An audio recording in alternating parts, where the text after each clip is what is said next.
If you like to watch or bet on UFC, then you come to the right place. My name is Art C. I'm a professional handicapper specializing in UFC. What we're going to be doing today is we're hosting a live betting watch party. We're going to be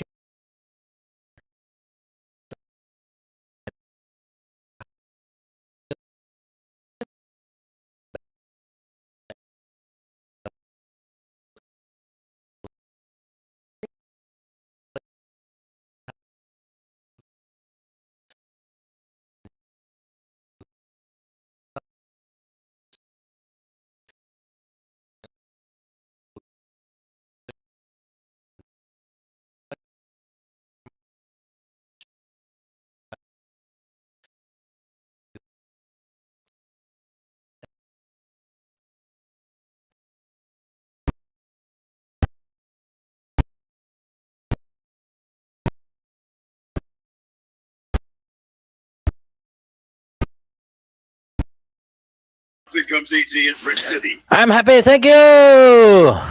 UFC 328. Hamza Chimaev takes on Sean Strickland for the middleweight belt. We've saw some of the card already. Pretty good fights. Couple of fights didn't go our way, but overall pretty entertaining. They are here live in Newark, New Jersey. So we're here. My name is Art C. Thanks for joining us tonight on this Saturday evening. If you are new here, welcome. What we are going to be doing is that we are going to be watching and live betting on UFC 328 together. Like the intro said, not financial advice. I just want to share my secrets. I'll give you some breakdowns before the fights. I'll show you some of the stats that we have here at Fighting Stats. And then during the fights, I'll give you a play by play. I'll tell you what exactly is happening, what exactly I'm looking for when I'm making live bets. And then when I actually go to fire a live bet, I'll tell you who I'm betting on and exactly when I'm betting on it. So if you guys want to follow along, that is up to you completely. But yeah, thanks for joining me on this Saturday night. Again, I'll get everything set up. I guess everybody's rolling in the chat. Thanks for having us. Sean, my boys in the chat. Sorry, Art and crew. Tim, Art to the rescue. Let's see if we can make some money here for this main card. Down bad, give me a parlay. We'll do a couple of parlays here on stream. We'll build them as we go. And Daniel is going saying, "Hey, Art." So, again, thanks for hanging out with us, guys, tonight. Let's get this started here. So again, if you guys are new here, welcome. This is the setup that we're gonna have. Just some logistics here. Again, I am streaming on X. I'm streaming on YouTube and on Instagram.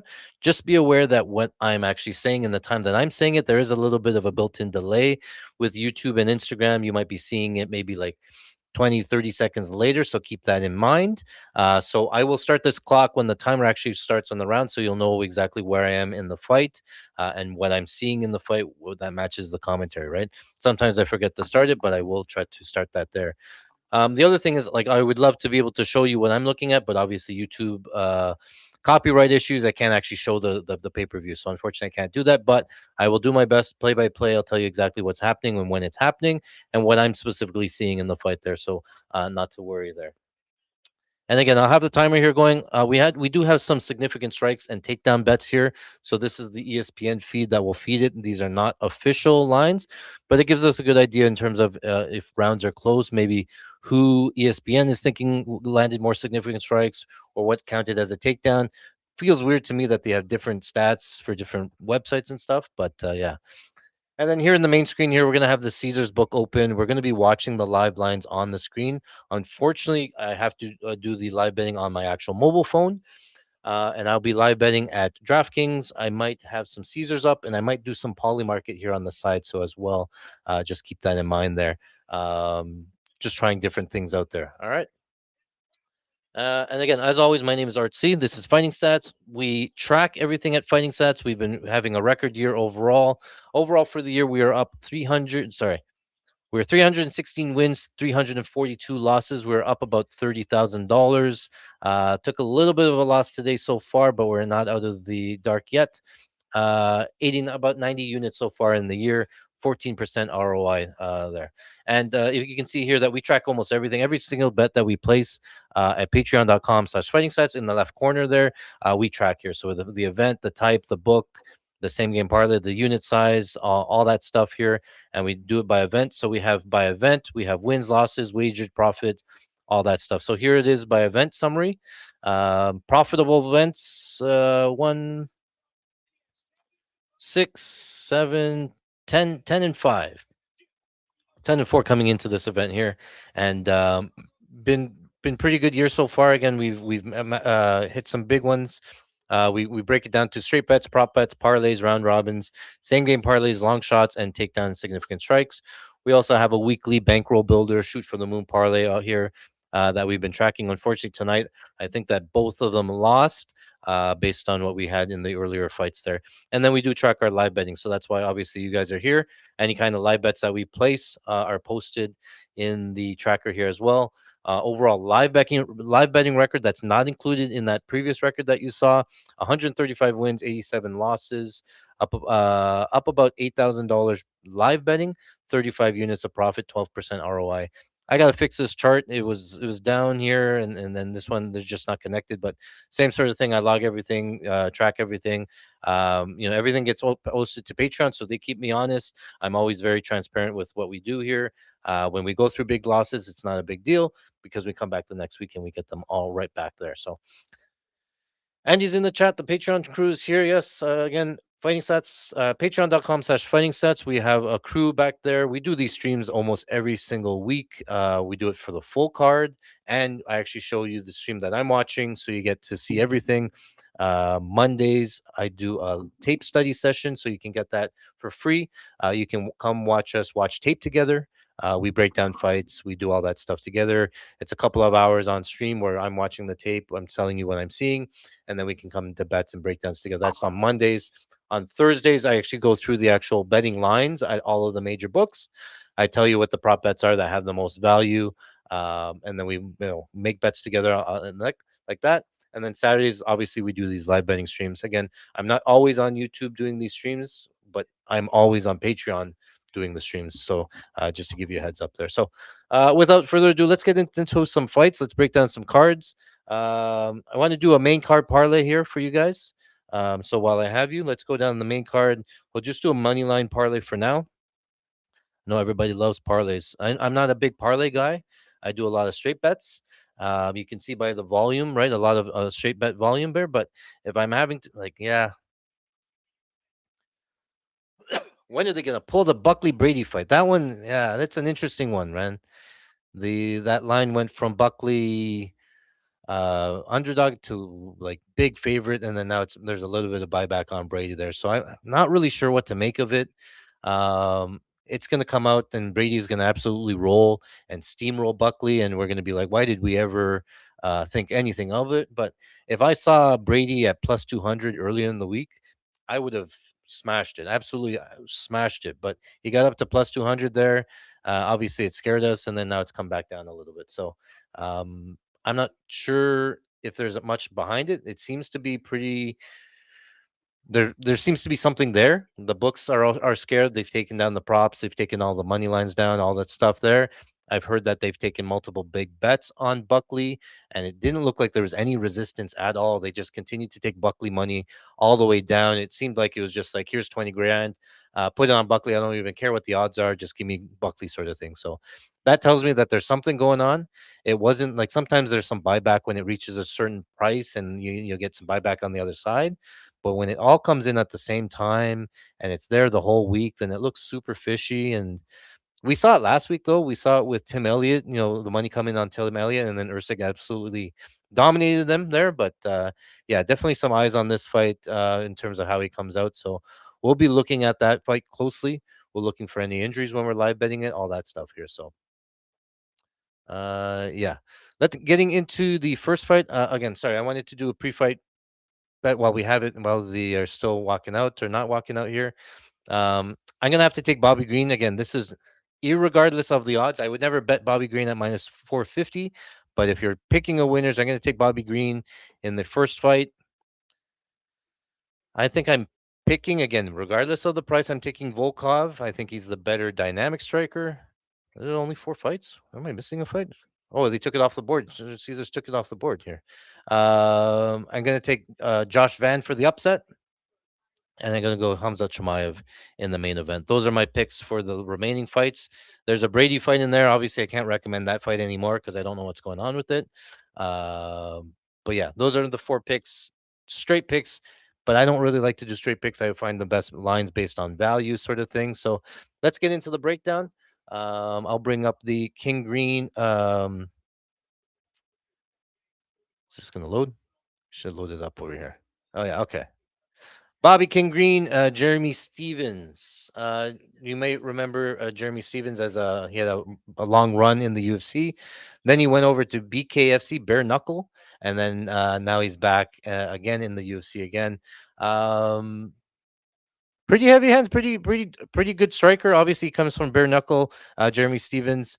He says that he hasn't really trained grappling in a while, so that's obviously a gaping hole here. But King Green, he's going to be a distance striker, right? Most of his striking coming from a distance. Uh, these numbers are off. What's going on here? This is the wrong one. I won't show you that one because that one's wrong. But yeah, Bobby Green's going to be a distance striker. You find that he has good head movement, good distance management. The problem with me is that Bobby Green likes to keep those hands low, right? He's like kind of like trying to show off, kind of baiting you into throwing a jab so he can come over the top with a counter. Really good volume, but not the biggest power puncher, right? And we've seen Jeremy Stevens take a big beating on the feet there. In that last fight, he took a bunch of shots as well. Let me just pull it up. Sorry. Um, so I think that Bobby Green does have the tools, the speed, all that stuff to stay on the outside. I think he probably wins a decision, Bobby Green here. And because we've seen Jeremy Stevens be pretty durable, be able to take a big shot, right? But I do think that there's a sneaky spot here, and I think it might be through takedowns. Now, I think that King Green, because you're fighting somebody that beat KFC, you're fighting somebody that says that he hasn't really gotten or hasn't really trained much grappling. I can see Bobby Green here looking to grapple here. Like if you're thinking about like path of least resistance, he doesn't really pull out the grappling too much. But remember, he tried to take Paddy down. He tries to grapple in situations that he really shouldn't be grappling in. This is one of the situations where he should be grappling in because Jeremy Stevens is pretty durable. He hits very hard and he doesn't grapple at all. He doesn't have any grappling. So why choose to stand with somebody like that, right? Bobby Green's not a big wrestler, but if he is going to pull out takedowns, this would be the time to really try to get takedowns. So I can see him getting takedowns. Bobby Green submission, maybe kind of live, maybe like an arm triangle. He gets him down, goes to an arm triangle. I don't think he's throwing up an arm bar or anything like that, triangle from bottom, but he could look to grapple here. I do think that he's the minute winner. Um, I like Bobby Green to win, but I think that Jeremy Stevens is dangerous. So if you like the Stevens side, I think he can win by knockout. If you like the Bobby Green side, I think it's more likely going to be a decision. So I don't really like an over under because it's sort of tied to the side. If you are looking at something like DraftKings, though, they do have lines like finish only, KO only, submission only. Those were the lines that I would try to play because it sort of eliminates the threat, right? If so, for example, if you take Jeremy Stevens finish only, then you sort of push if the fight goes to decision, right? And if you take Bobby Green decision only, same sort of thing. It was going to push here. So um, let's go over some sort of the odds here. So my DraftKings is not working on this computer, but I will show you the odds, and then I'll try to find some bets there. So Nick says Stevens KO plus Bobby Green one takedown is plus 600, 1600. That's not a bad look. I think what I did as well on FanDuel is that you can do Bobby Green most significant strikes, which he's probably a very big favorite to win significant strikes, right? Sticking that range, all the movement, all that stuff, and then Jeremy Stevens KO. He probably is losing the fight until he lands a big shot, and then he's live at any point to KO Bobby Green. That's probably the way I would look at Jeremy Stevens. I think that was plus 1200 or plus 1400 for a decent look on the Jeremy Stevens side because if he knocks him out, it's probably going to be KO there. Wish X had live chat for the stream. Looks like it's about 5 seconds ahead of this YouTube stream. Yeah, yeah. All right. So again, I can't show the DraftKings lines, but I would go through here. I go through fight odds for my stats here or my odds. Again, I like Bobby Green, but at minus 500, the line's way too crazy to play a money line. I can never lay minus 500 on Bobby Green. So then you're sort of looking at a total. The over 2.5, under 2.5. I think the over is tied to a Bobby Green side. So if I'm picking an over, I'm probably taking the over because I think it's more likely Bobby Green hits the over. Jeremy Stevens does have a chance of winning a decision, um, but it's through bigger moments, through forward pressure, things like that, right? Round one scorecard. Oh, they added some other stuff, right? Fight starts round two, minus 500. You can't really play. Fight ends by split, plus 500. It's not. That's maybe not a bad look because I think the fight goes to decision, and that's pick him to go to decision. And then you get Bobby Green that doesn't really push. You know, he has his hands down. And visually, it's not the best. So he is technically in a bunch of close fights where split could be kind of live at plus 500. And then Bobby Green sub. I'm thinking like a 2-3 sub if you want something long shot. I don't know if they have it here. Bobby Green inside the distance. I don't know if I'm going to play that. Stevens inside the distance plus 350, plus 460, somewhere in that range here. Actually, I can pull up Bet Online here. Let's go to Bet Online because it's a little bit better with the lines here. It's harder to track on this one. I get it. So let me get out of here. Let me bring up Bet Online. Jeremy Stevens. All right.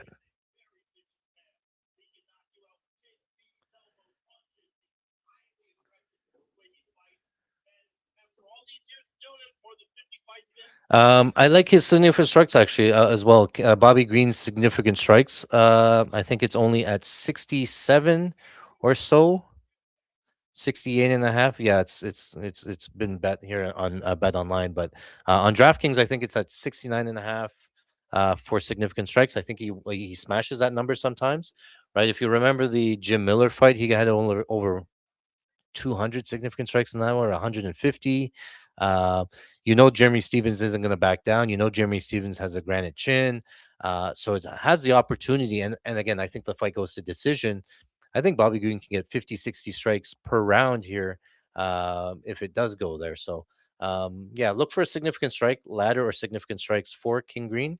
I think that it's pretty live here. So let me actually see if this thing's working again. Yeah, okay, here. So here's our fighting stats breakdown stats package that we include.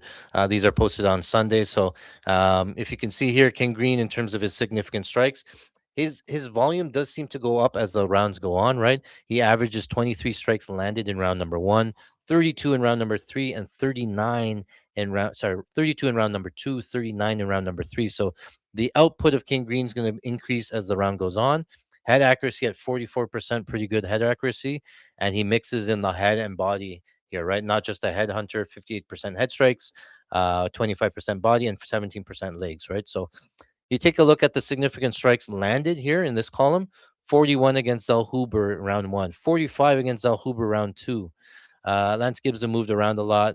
Jim Miller, 43 strikes in round one, 61 in round two, 82 significant strikes in round three to Jim Miller, right? Tony Ferguson was almost 50 a round. Drew Dober was like 40 and stuff, right? So Bobby Green's going to have all the volume here. But again, Jeremy Stevens is live to KO at any point. You could play KO. I don't think it's going to happen. I think it's Bobby Green. I think it's Bobby Green by decision. But again, I don't play the money line because it's so big. So I look at props. I look at different ways of attacking it. Significant strikes is what I went with. It's tied to the over. You don't have to play the over. You can play significant strike ladder. And then, if he gets 50 strikes around 60 strikes rounds, which I think he can get, we hit the significant strikes ladder. So yeah, Bobby Green strikes is the main thing that we're looking for. What else do we got? All right. In terms of grappling, let me just show you the grappling report. Um, it's going to load. Defensive grappling, Jeremy Stevens. No, this is defensive striking. Sorry. King Green offensive grappling. He doesn't really bring out the grappling too much. But look, against El Huber, he got two takedowns in round one. He went 3 of 3 in takedowns against El Huber. Again, Lance Gibson moves. Ruffy, you're not going to take down. Paddy Pimblett, he actually got one takedown. They credited him with, but Paddy, I think, jump guillotine and got it. Jim Miller, you don't really want to take down, but he still got a takedown in round three. Tony Ferguson, you don't want to take down. So he does pull out the grappling here against Alan Patrick Clay Guida. He pulled out the grappling here. So I'm expecting to see a takedown here at some point for Bobby Green. All right, let's move this over. Let's get set up. I got to get my thing logged in. Again, I'm logging into DraftKings. I have the Caesars lines up just for reference. I will call it out as well here. But Bruce Buffer is in the octagon. He's making the announcements. He's saying we are live. Just making sure that everybody can hear. And we're good. We're live. All right. I'll log back into Caesars. How are we doing, everybody, in the chat?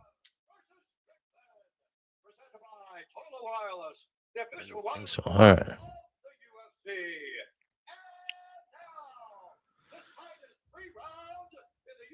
All right. Just got to log in.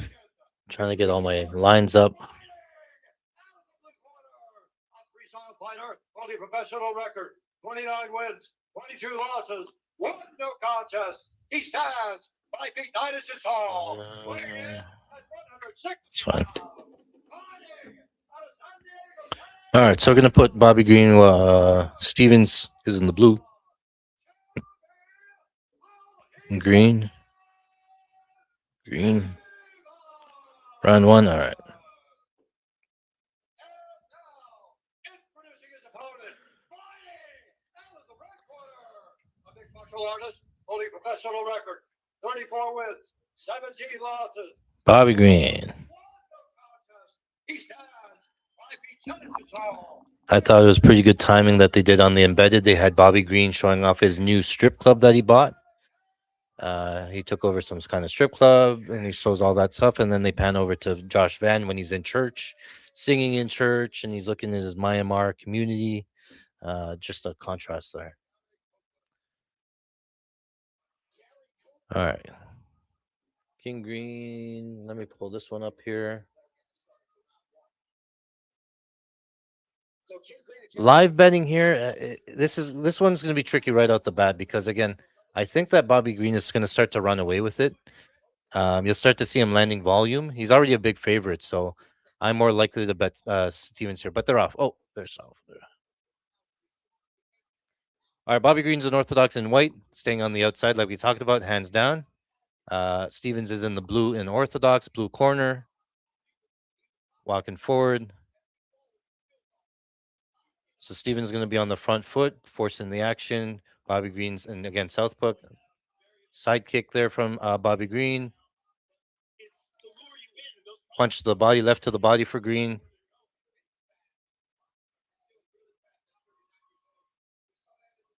I like this for strikes. I like how Stevens is on the front foot, forcing it. Teep kick there from Bobby Green.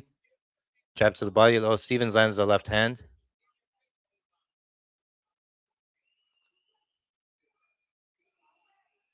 Kick to the body for Green. Yeah, because this one's tricky live betting, man. Because I think that Bobby's gonna pull away from it, and Stevens live to KO at any point.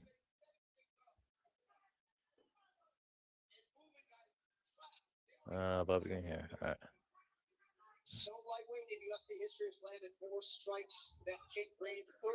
Oh, that inside leg kick. Jeremy Stevens threw an inside leg kick. Stevens looking to grapple. What is this? Stevens engaging in the clinch up against the fence. I could use a takedown, Bobby. Nice knee. Nice right hand from Stevens lands.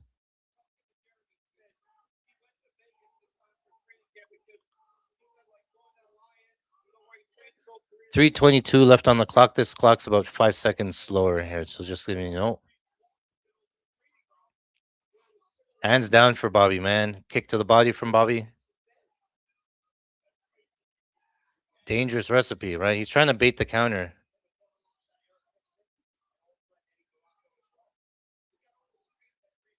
Nice left hand from Bobby. Another left hand from Bobby lands.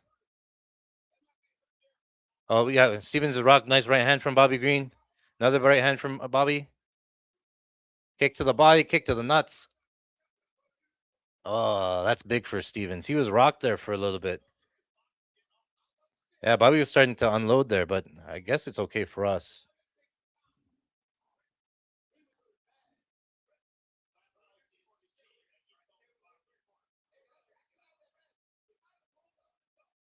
This is good for Stevens. He gets to like clear the cobwebs a little bit, get back into it, sort of thing.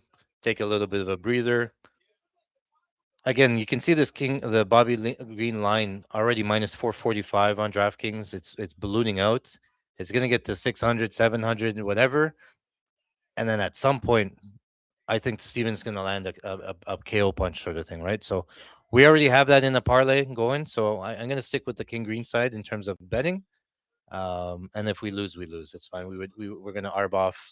Well, we'll hit the same game parlay that we have with Bobby Green most significant strikes. He's at 17 already, and Jeremy Stevens at seven. So if Stevens comes back by KO, we already hit the plus 1400. So let's load up a bet here for King Green in the bet slip. So you do like this, King Green. We put 600. Our unit size right now is $600. We'll put that in the wager, and then you're hovering over the place bet. All right, they're back.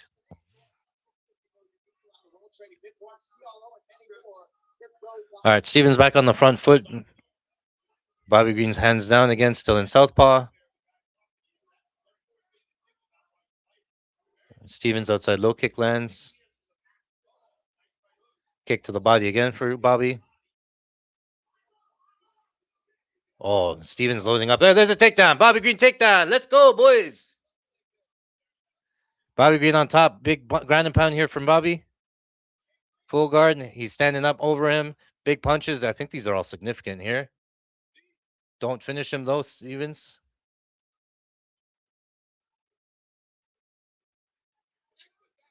Those look like significant strikes to me.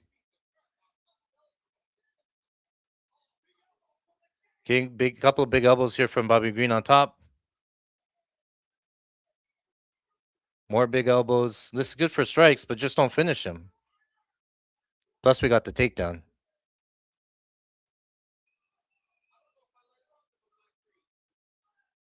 One takedown was minus 135. Two takedowns was like plus 125. So we only played the one.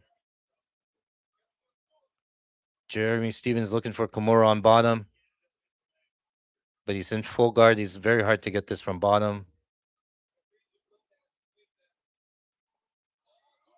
Oh, yeah. Oh, it looked like he had. Oh, no. Bobby Green defended. Now he's in side control. More big elbows here from Bobby Green.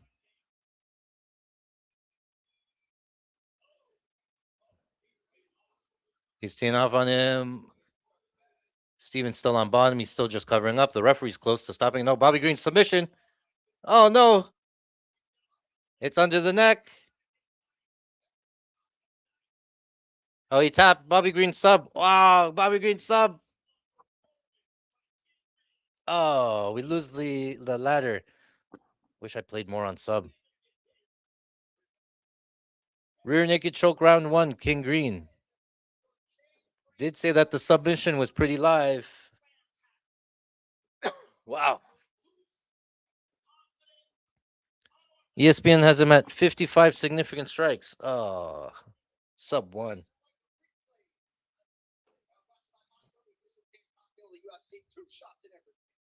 I think that might have been one of King Green's best performances of his entire career because he showed So obvious after the thing, right? Double leg. So obvious once you think about it after.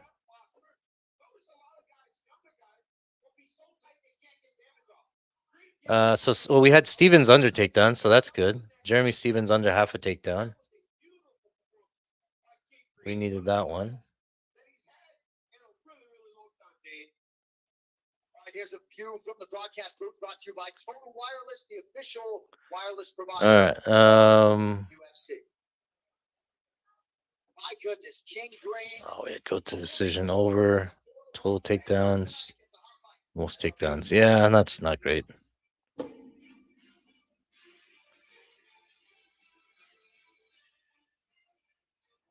All right. What happened? What was this here?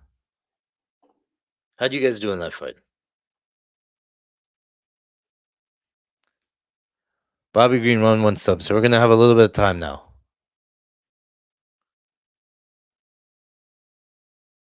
Submission. Bobby Green submission was plus 800. Oh, Jeremy Stevenson taking off the gloves too. That was the last time to fade him.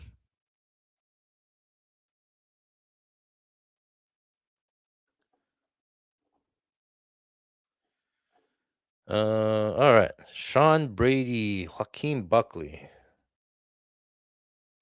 Not great.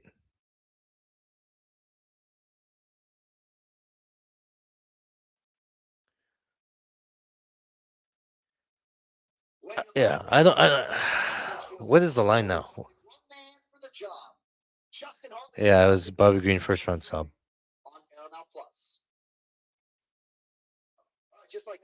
I knew the sub was live, but I still played the over. Where's my drink? Ladies and gentlemen, referee Gary Copeland has called a stop to this contest at 4 minutes, 20 seconds of the very first round. Declaring the winner by submission. Jeremy Stevens is now retiring.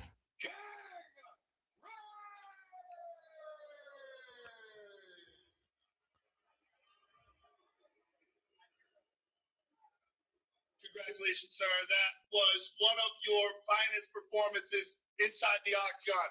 You look loose. All right. Sean Brady, Joaquin Buckley.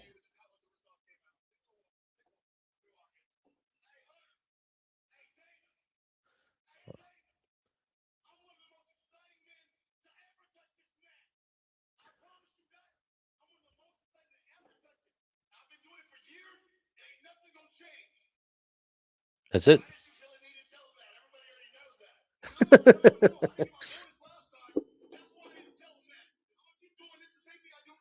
Oh, that's right.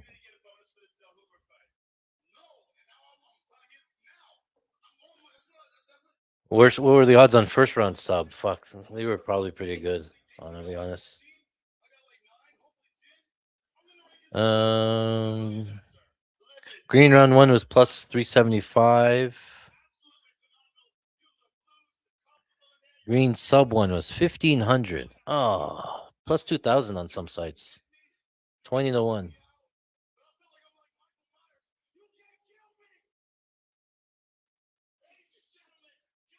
Yeah, I did say that sub was live, but we didn't play it.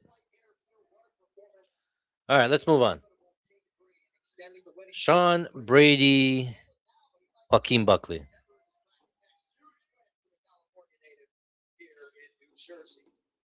Green does deserve that bonus.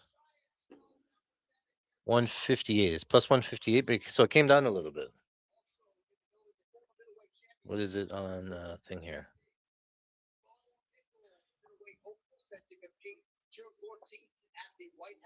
Yeah, okay. So from the only thing that I know about this fight, actually here, let me break it down without knowing anything. How's that? Just let's assume everything is on the up and up, everything is good, nobody's injured, all that stuff, right?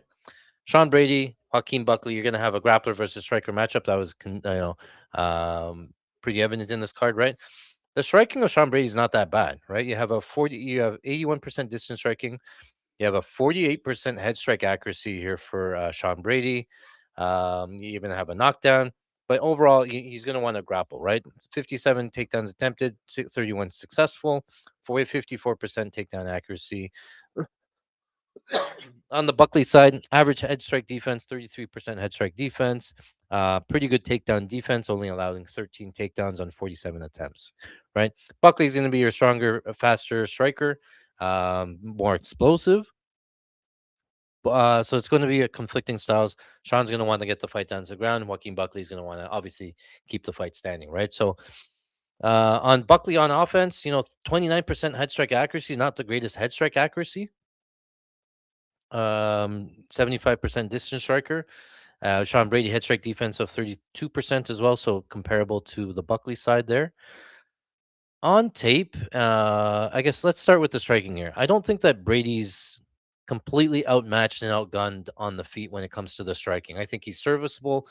I I think that Buckley is a little bit faster maybe on the feet, but Brady's not horrible on the feet, right? And he's getting better. He has really good cardio, really good conditioning. Um, you can see the volume here tends to go down a little bit for Brady, but again, he's mostly a grappler. So his significant strikes goes from 18 to 19 to 15 in rounds 1, 2, and 3. Only one knockdown coming in round number one, so it's early again. He doesn't really want to stand it for too long on the feet, but when he does, you can see he works in some leg kicks. Landed 3 of 7 on Michael Morales and leg kicks. 3 of 6 on Leon Edwards, but it's really to occupy the space, I think, mostly in round one, get the guys thinking that they're striking a little bit, and then eventually, ultimately, he's going to be shooting a takedown, right? And where's the takedown thing? So against Michael Morales, obviously he tries one time, couldn't get it, but Michael Morales is a beast. He's going to be fighting for the title very soon. He gets put out, and I think that's why this line was pretty close to begin with. Um, for Sean Brady. Yeah, but he dominated Leon Edwards, right? He even dominated Gilbert Burns there in terms of the grappling, right? You can see this column here is the control time. So Leon Edwards goes 1 for 1 in takedowns in round one, 54 seconds of control. Round two, he gets two takedowns. Each round has 300 seconds. He had 297 seconds of control on Leon Edwards, who had historically pretty good takedown defense there as well, right? 249 seconds on Leon Edwards, round three, 70 and 135, right? So he's fighting some good guys. Even Gilbert Burns, 135 seconds on Gilbert Burns. We know how good Gilbert Burns is on the ground, right? And he's still getting good control. Same thing on Calvin Gastelum, historically been pretty good takedown defense. 200 seconds of control round one, 271 seconds of control round two. Michael Chiesa, who was also a grappler, took him down, controlled him, right? The Muhammad Bilal fight, everybody points to this and the Mike Morales fight as being like Sean Brady super chinny and stuff, right? But Bilal's a very bad matchup for Sean Brady. Like he can defensively grapple, very good takedown defense, and he's just a little bit wilder on the feet. He caught Brady coming in, and he put him out there, right? So obviously that's going to be the Buckley path to victory here. Is stopping the takedowns, landing a big shot. Can it happen? Definitely, for sure. Buckley can land a big shot at any point and put Brady out. But it's the grappling of Brady that really, once it gets down to the ground, he's elite grappler. Very strong, very good cardio, no real concerns on the ground, right? So then it comes down to the defensive grappling of Buckley. Can he keep the fight on the feet, or can he keep? Is he going to get taken down, right? And the problem is that look at this Kamaru Usman fight. The last fight that we saw him, he fought Kamaru Usman. Usman also has no knees. We talked about Usman potentially retiring. He talks about how he walks downstairs backwards and how he doesn't really grapple. But Usman comes out and puts a grappling clinic on Joaquin Buckley, right? He gets a takedown in round one, 265 seconds of control on Buckley allowed. Gets a takedown in round two, 188 seconds of control. Round three, 155. Round four, 138. So this is Kamaru Usman, who has historically been a pretty good grappler, but Buckley, I would say, is younger, faster, stronger, better BJJ. Usman has the wrestling, but Buckley has the grappling here. It's hard not to like Brady here because what we've seen on offensively from Brady and what we've seen defensively from Buckley. Buckley had no answers for the grappling under Usman. Now, can he work on his takedown defense or his get up game? Sure, but not under Brady. Like Brady's a whole nother level here. So on paper, everything equal based on what we've seen on the tape, all the stats thing, everything points to Brady here being a big favorite, right? And I played Brady money line at like minus 160 or something like that because I like Brady. I like his upside, all everything like that, right? And then now this stuff comes out today, the fight day, and it goes from minus 160 Brady to like somebody messaged me and said, "Oh, Brady's pick him now." Oh shit, let me go see. Oh, now I looked. Brady's plus 115, plus 145, plus 160, plus 180. He got up to like plus 200 or something. I said, that's a little bit too much for the line movement and stuff, right? So really suspect line movement here on the Buckley side. It tells me that there's something going on. I had heard something about an eye. I'd heard something about a nose. I'd heard something about a knee. Um, Bottom line, there's something there, and I don't know what it is, and it prevents me from really smashing anything else. But everything equal, no injuries, I take Buckley here all day. Or sorry, I take Brady here all day. So now the only thing left for us to do is try to live bet this fight, right? And so we will watch the walkouts for Sean Brady, see how he looks, see how he breathes, see how he talks, and then we'll watch live to see how he moves around and stuff, right? And I expect Sean Brady to circle the cage for a little bit, work those leg kicks a little bit before he tries to grapple. But if there is an injury, we're going to see some weird stuff. Maybe we see Brady not try to grapple because his knees messed up or something like that. And now he chooses to strike with Buckley and then Buckley knocks him out and stuff, right? So everything is live on the table now with some kind of weird stuff, right? So Buckley KO 1 is kind of live. Buckley KO 2. Historically, Brady's been the more better cardio guy, right? So Brady's submission is obviously pretty live. I thought it was going to be Brady decision. All things equal, I thought that Buckley would just lay there, control him, find the position. But I think that Buckley's submission is live. Unfortunately, now I think all the prop lines are done. I don't think that there's any lines anywhere for any props. But um, and then I think at some point the sharps just saw Brady plus 200 and just said, you know what, I can't pass up this thing. If the fight's still gonna go, give me Sean Brady at plus 200, plus 190. So now it's back down to plus 136, and all you got is money line there. So I can't recommend smashing a play. There's just too much stuff going on that seems to be kind of crazy. Maybe we'll find the live bet spot and we don't need to get committed here, but all things equal, I like Sean Brady. What do you guys have and what do you guys like? Um, Live betting side, Business that really hurts are the injuries, man. The setbacks are brutal.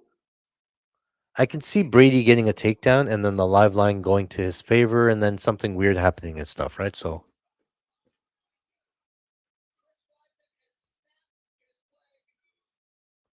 ooh. What's going on, everybody else? Right, you talked off of Brady and onto Buckley. By who? By me or by somebody else? What would you? Obviously, Buckley's standing up, right? He has all the great power. But who did he? Hold on. Jason Rod.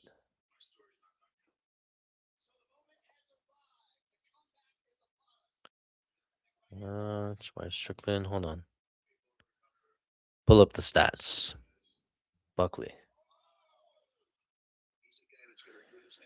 Right, he looked pretty bad against Usman. Looked okay, but against Covington, right? Even against Stephen Thompson, I felt that he was. I think he was losing that fight, right? Stephen Thompson was winning up until round 3, and then Buckley jumps out of his boots and KOs Stephen Thompson, and wins. But that was in 2024, right? Oh, so we haven't seen. Yeah, it's been almost a year since we've seen Buckley against Usman. So, what kind of improvements have we seen in the last year? What's he been doing for that last year, right? He fights Nursultan Rozaboyev. He doesn't finish him. Not the best win, right? Vincente Luque, there's no grappling. Alex Morono, there's very little grappling. Andre Fiallo, no grappling. Chris Curtis, no grappling. Nasruddin Imavov, the French kickboxer, gets him down twice, wins the decision. Albert Daraev. Buckley's had a run in the UFC of no real grapplers. The only real grapplers that he fought were Colby Covington, which he looked like shit against, and then Usman that actually exposed the grappling hole here. But up until that point, Kevin Holland, Impe Kaskagian, Jordan Wright, Chirico, Arroyo, none of those guys grapple. Abdul Razak doesn't grapple. Duraev doesn't really. Oh, he got 2 takedowns. Imavov is the only one French kickboxer that grapples. Morono, like none of these guys are remotely close to Sean Brady on the ground. It's hard to make assumptions here, but I'm assuming that Brady gets takedowns. I'm assuming Brady mauls him on the ground.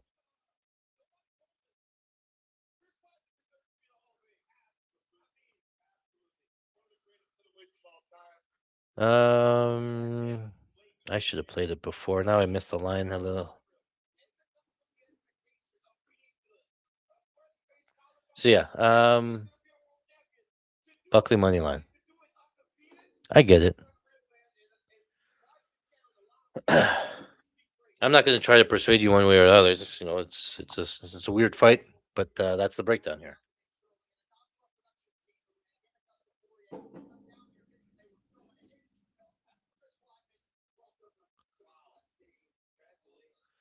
Chris Weidman gets added to the UFC Hall of Fame.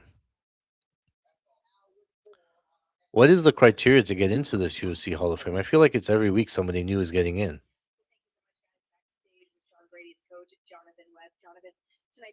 Oh, Sean Brady's in the background. Sean's fought powerful strikers his entire career. Everyone knows what he wants to do, and hard job just dominant. And even though you know what's coming, you're not gonna be able to stop it.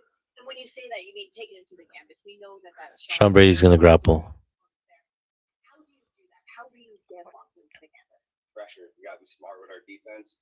Keep that pressure on him. Keep on his back heel, and again, once we get a hold of him, so I like the talk there, man. His coach comes out and says, what does Brady do? Brady, everybody knows that Brady wants to grapple. And how you gonna get somebody like Joaquin Buckley down? And he says forward pressure, and that's probably right. Put him on the back foot.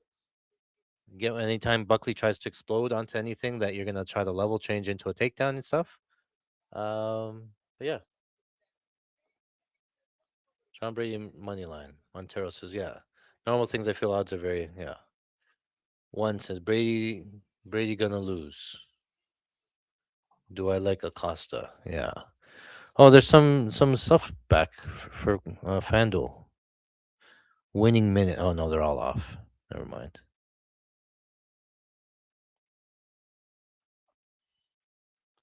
I'm gonna leave. I'm not gonna get too invested in it, but I want to see maybe live betting. We'll maybe get a couple of minutes of information to see how he looks, and then maybe potentially fire a live bet off.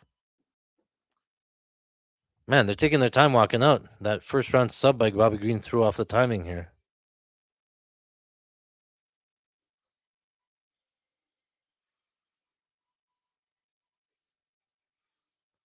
Welterweight.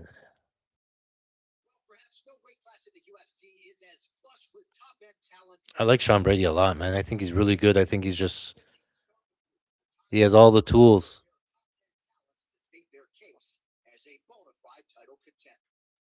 right now, where do I see myself in the division? Man, I see myself right up there, right on top, and getting a win over Sean Brady. Man, it's going to just submit that. I think the welterweight division is the best in the UFC right now, and I think I'm right in the mix.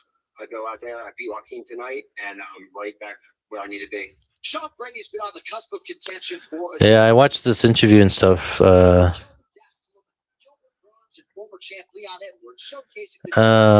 Process. Remember how you tweeted Marab take down every round and need a winner like that? Yeah, that was a nice hit. You're sharp. Are you Korean? Random question. No. Background is not Korean. There are no props here for the Brady one, but you can find on FanDuel. They do have something similar to that. I think that's what you're referencing. Marab getting a takedown in every round. They do have one for Tyra on FanDuel. Tyra to get a takedown in every single round. Um, plus 1600.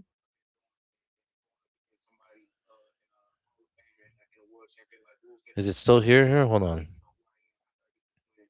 Tatsuro Taira to land and takedown in each round. One, two, three, four, five is plus 1600. That's probably a good way to look at it. I do think that fight goes to decision, and I think that Taira is reliant on takedowns here to be live here. So you could take a small stab at that. Plus 1600 is not a bad look at all.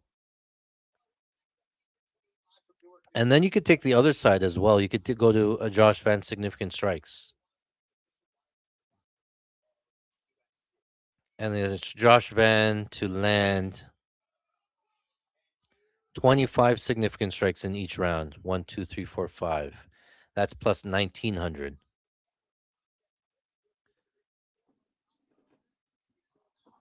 I'll get to that breakdown after, but yeah, that one. I like the upside with Josh Van. I know everybody's on Tyra. I get it. I like Tyra too. Like he's a great grappler and stuff, right? But if you're comparing Tyra to Pantoja, and yeah, I think that Pantoja is so much more dangerous than Tyra, right? Tyra losing a split decision to Royval, not a great look. Van beat Royval. Van is better than Royval, and I think that Van can do better things than Royval can, sort of thing. So I like the upside on Josh Van. All right, the question is, am I on Volkov or am I Costa? So betting and picking are completely separate, right? And picking doesn't really actually do anything. So I'll pick Volkov because I think he's the better fighter. But I watched tape. Volkov looks super slow in the tape. He's managing distance well. He's kicking okay or whatever. He just looks so slow, and I have a hard time betting the money line, especially at juice, against somebody that's more athletic. Costa's gonna have three things which really matter the most in heavyweight. He's gonna have speed. Costa's gonna have the speed advantage. Costa's gonna have the power advantage. He's gonna hit a lot harder, and he's gonna have the durability advantage. Those three alone at heavyweight determine the fight here, right? So I gotta like if I'm betting, I'm probably betting on Costa, and I know that Volkov can outpoint you. I think he can stick and move. I think he can do what he did against Sergey Pavlovich and win a decision here. But I think if it's a finish, it's going to be a finish on the Salsa Boy side. And so you can get creative with like only lines, finish only, KO only, submission only sort of thing. And that's what I normally tend to go to. I play it safer. Could Acosta win a decision? Sure. But I think Acosta is more likely to finish. So I got some finish only line. I posted that to Twitter, I think. I posted a free bet and a whole breakdown on it. But Acosta finish only line, if you have that, it's at DraftKings, it's at FanDuel, Bet Online. I think even MGM has it. So Bet Rivers can be. All of those have the finish only line. That's how I would play um, Acosta. I wouldn't play a money line because I think that he can lose the decision, but I think he's more likely to finish. So do that.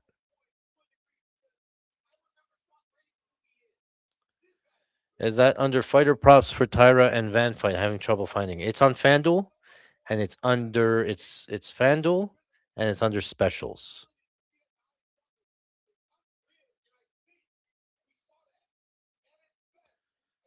Yeah. All right.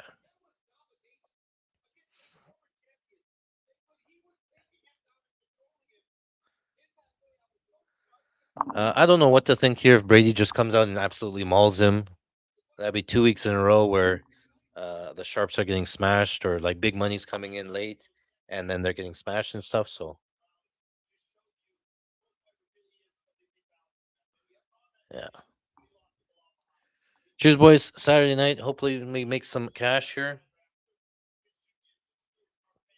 If not, we'll be back next week making more cash next week. So yeah, at Fighting Stats, we get our own exclusive UFC stats that really nobody else has. I do a lot of tape study myself, and I look to see the numbers corroborate. I look at things on the page that really start to look off or something that looks interesting, and then I watch tape to see if it backs it up here, right? So I focus on UFC. I spend all week taping and betting UFC. Don't really do any other sports because I know I'm not going to win on those sports.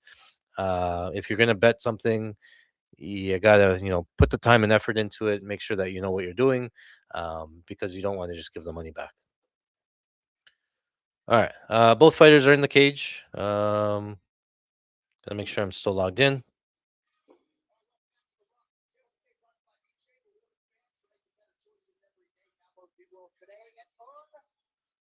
I gotta close this order somehow. In Poly, I have an open order.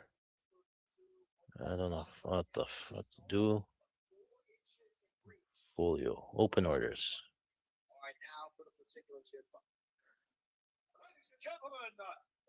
I tried to take some Buckley KO on Poly Market, but it never got filled, so took it back out.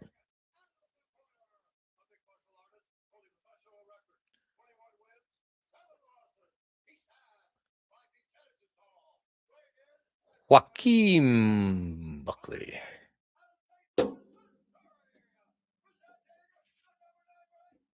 All right, so I'm loading up a Sean Brady bet. If I see him move around, I see him look fine, maybe take a punch, maybe eat a kick or something like that, then I'll probably fire some Brady money line or something. But if he comes out limping or he shoots a takedown right away, oh, no knee shields.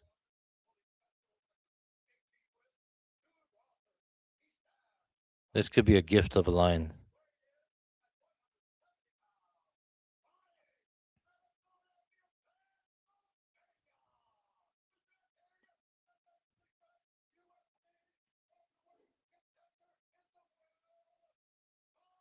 Hammering Buckley. No, I'm more likely to bet Brady here. Way more likely to bet Brady than Buckley, unless I see something major that goes wrong with Brady here. So I'm gonna load up a Brady bet in the bet slip, 1 unit, $600 on Brady, and then I'm gonna watch how he moves. All right. Uh, round one.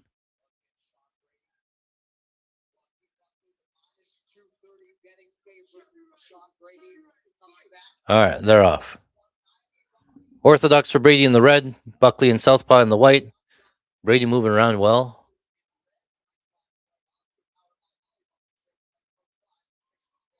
punching his way on the inside. Still standing here. Buckley taking the center of the cage.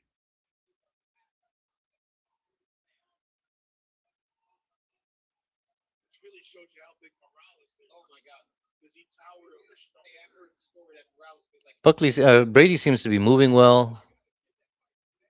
High kick misses for Buckley. This is what I'm talking about. There's going to be a feeling out process here for Brady. He'll stay on the outside. He's not going to shoot a takedown right away like Chimaev will. He'll work his way in. He'll throw leg kicks, and then he'll try to level change on the entry. Oh, there's a Brady's clinching. Oh, Buckley spun out, back out to the center. Brady's on the Brady was deep on that takedown. Buckley defended that well. Buckley punched himself into the pocket and then back out. No real cardio concerns from on the Brady side. Buckley depends on how hard Brady's going to make him work here.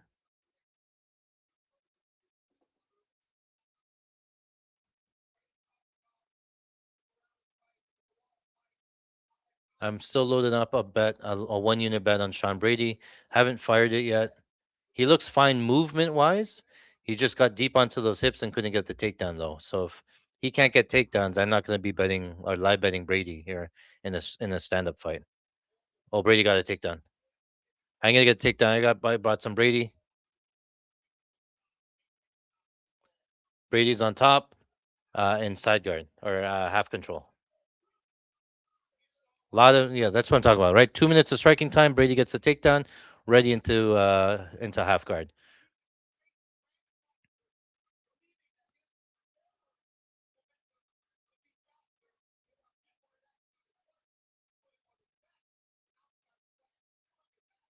So we got 1 unit in on Sean Brady on Pauly. Now the line's changed a little bit. And again, I favor him to win the later rounds here as well. So winning round one is huge for Sean Brady because this pressure only gets harder the fight that the longer it goes. Brady got to mount.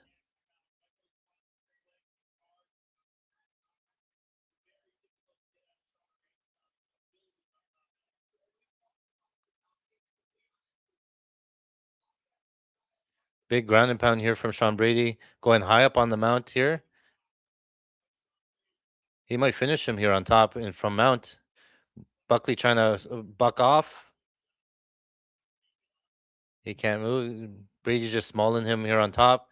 Maintains the mount. High mount here. The referee's close to stopping this.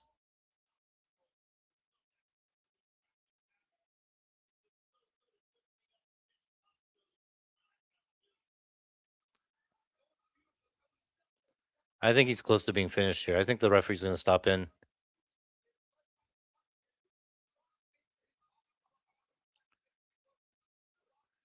Brady's still in half guard. He's going to set up a Kimura from that far side. A minute 14 left to go in the round.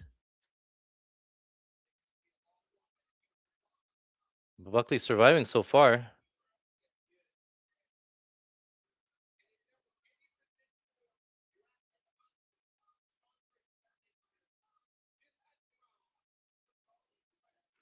Brady back to side.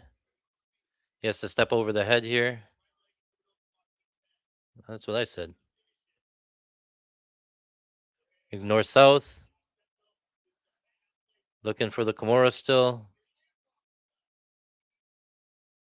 Looks like Buckley's out. Still in north south. Back to side. Brady trying to get back over to mount. Straight arm lock. Buckley bucking. What a gift of a line plus 200 for Sean Brady. Now he's minus 810. I don't know why it let me scare me.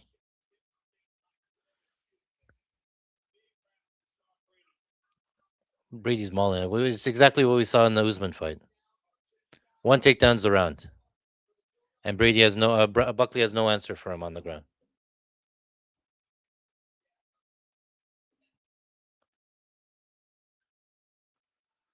All right.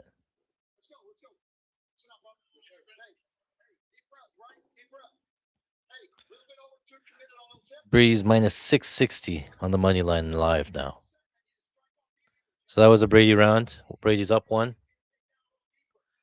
Looking like your read on Brady was good. I hate it, man. I hate being like having the read, and then normally I would see if I saw Sean Brady plus 200 at any point, and you told me he was healthy, back up the Brinks truck. But you see Buckley go from plus 160 to minus 220. That's a big ass movement. That's multi millions of dollars coming in on Buckley. And you don't do that without information. You don't like it was there all week. Like where could you get so confident on Buckley that you're willing to spend, that much, right? So such a weird type fight. What happened here? Oh. Round two, they're off. Buckley kind of a couple of shots there on the feet. Left hand misses there from Buckley. Buckley swinging wild. Brady in on the hips again. Brady gets it to the back. Brady looking for a takedown. Picks up Buckley. Gets the takedown. Brady's on the back. Buckley tried to Granby roll. Gave Brady the side control. Plus 200 was such a gift. It was an all-time gift. He's just gonna absolutely maul him here on the ground.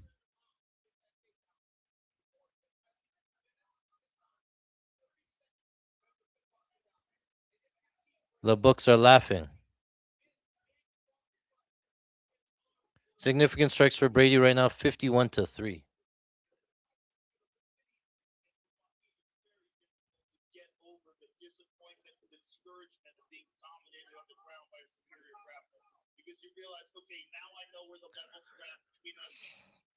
Still 3+ minutes here for Brady to work on top. 344, yeah.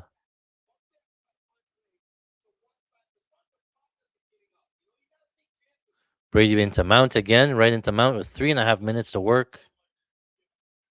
Working on an arm triangle.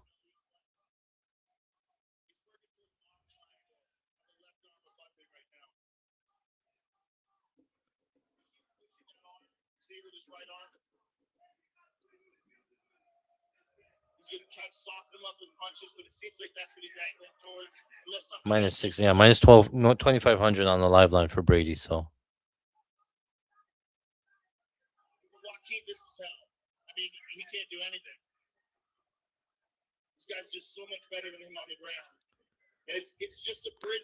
I played Brady at minus 160. Look at it, trying to get out here. Oh, he got out. Buckley's out. Brady back on the hips or on the legs.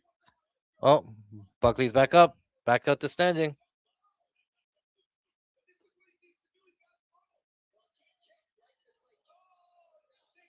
Oh, Brady got taken down. Brady got to take down again.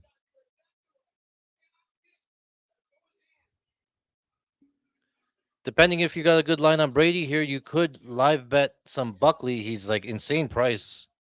Plus 950 on DraftKings. On Pauly, he's 9%. Because if he gets back up in round three, he's going to be throwing wild, right?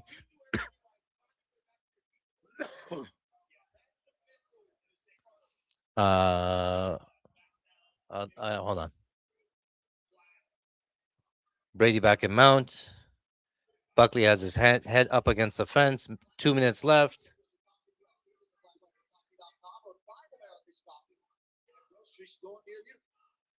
Fucking Brady mauling him. Mauling. Absolutely. He looks like minus 2,000.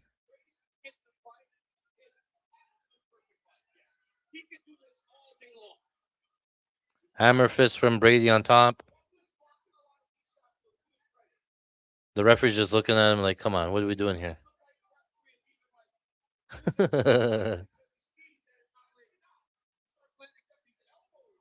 When did the referees let these fights go? Like back in the day, the referee was just stopping it. It's like you can't get an amount, you can't whatever, then we stop it.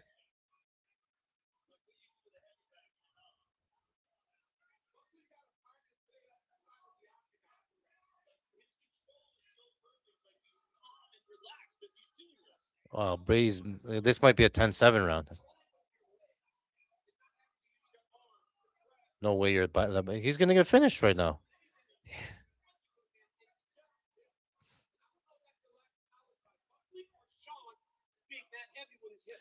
Buckley did absolutely no improvement with his takedown defense or get ups.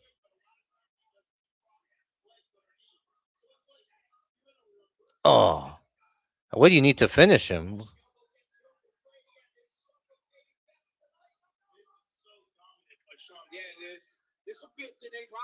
10-7 round, man. Brady could do this all day. The referee goes to decision. Oh, big elbow there from Brady on top. The referee lets him go. Round number 3.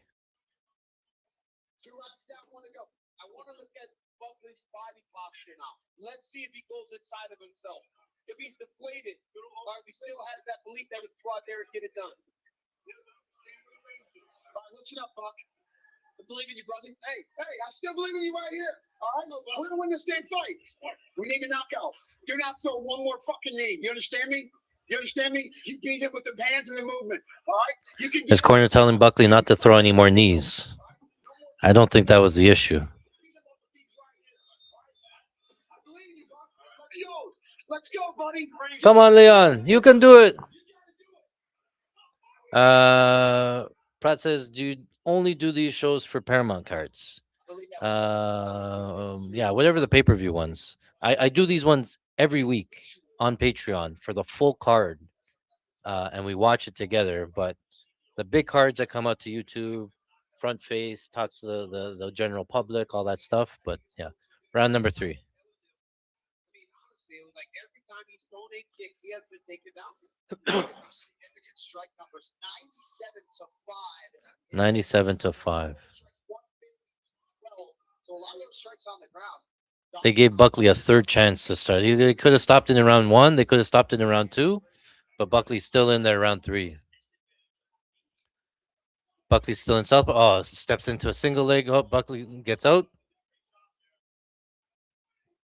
Brady again grabs another single into a double leg. Yeah, Brady gets a takedown up against the fence. Flatten him out on the fence. Brady was plus 200 at some point today, guys. Just remember that.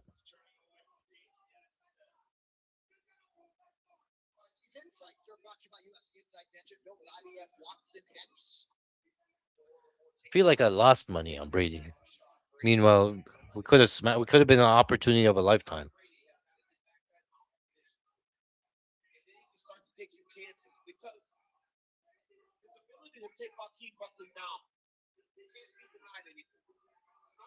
Chances to try to get a finish. Well, he's using the half guard right here to hold it in place. It looks to me like, again, he's working on that head archer. He keeps trying to push. Brady's still on top, still in half guard. 3:30 left to go in round number 3. Absolute mauling here from Brady. Buckley's head is on the fence. Brady got to mount. More than 3 minutes left. Next time, you're not going to smash Brady. Next time, Brady's going to be minus 500. The chance is gone to smash Brady.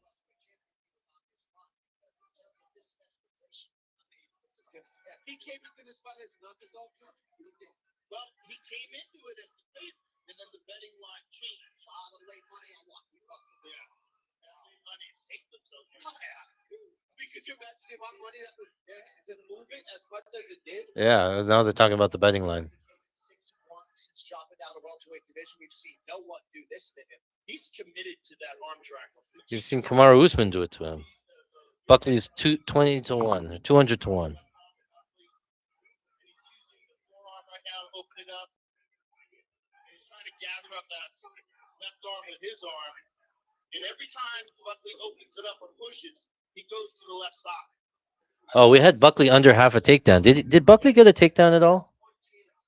We had a couple of parlays ending with Buckley under takedowns. Sean is just that much better. Well, he's already been out there. Yeah. 3 rounds, right? Get beat on, get control. His cardiovascular base is absurd. He's landed over 200 ground strikes. And he's going to go for the arm guillotine. One-arm guillotine. Jeremy Stevens, Tyra. And loop around. Meta AI, download the Meta AI app. Brady's back into mount. Again, pounding on him. Yeah. I hope people at home can appreciate how difficult it is to take an athlete like Buckley. Yes. 90 seconds left. Buckley is a top 10 contender in elite welterweight.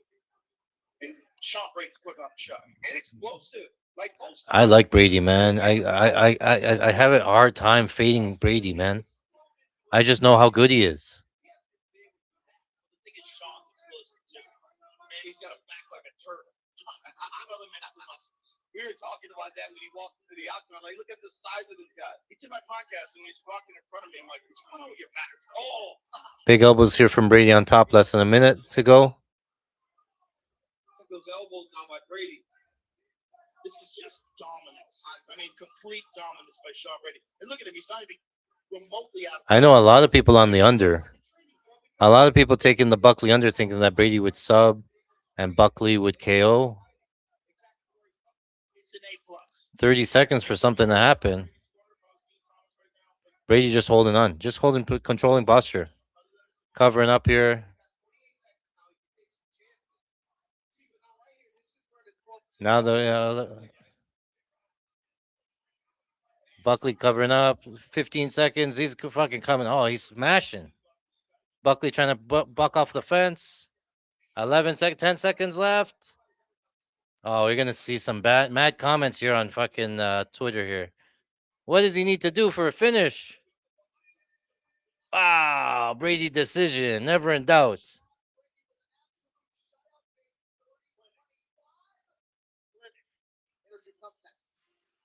What a gift, an all-time gift. Now every time the late money comes in, you'll be like Sean Brady. Hey, this line moved $2. Just say Sean Brady, and that's all you need to know. What a gift of a line, and we didn't take advantage of it. In fact, we actually lost on that, but all right. Well, we cash Sean Brady on the money line. In terms of our official record, we hit Joaquin Buckley under half takedown on our official record.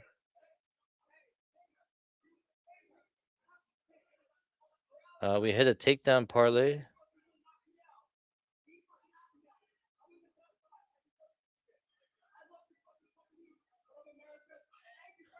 I love America.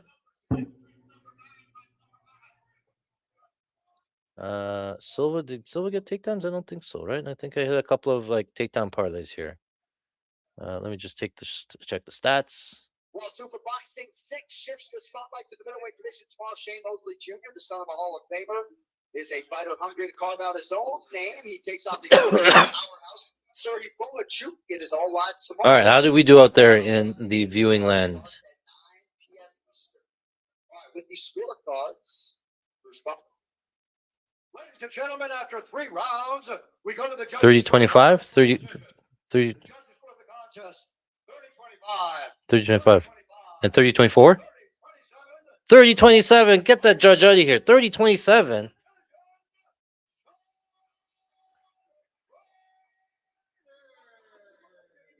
What judge is that? How do you not give one 10-8 round? Ladies and gentlemen, I'm here with Sean Brady. Sean, that was one of the most dominant performances you've ever put on. 30-27. What do you need for a 10-8 round? contender. I mean, that was truly exceptional. Yeah, man, especially after coming in after getting TKO'd by Morales. I wasn't mentally in that fight, but this fight, I was locked the fuck in for 15 minutes. And that's what happened. I didn't get the finish, but no one's ever dominated Buckley that way.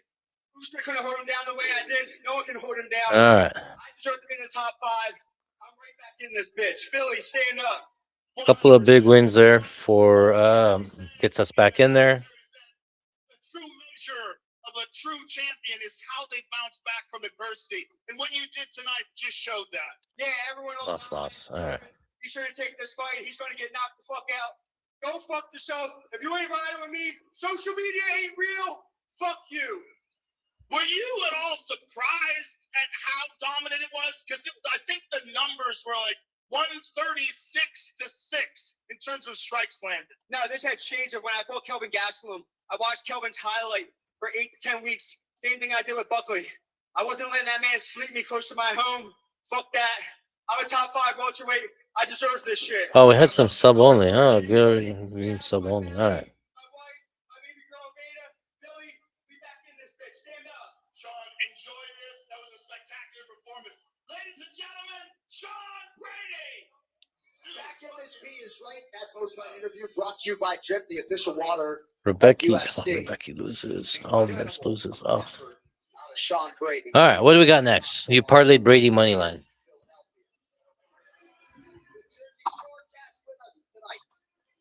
Here at UFC328, also Doug Ring and Tony in the house. UFC. All right.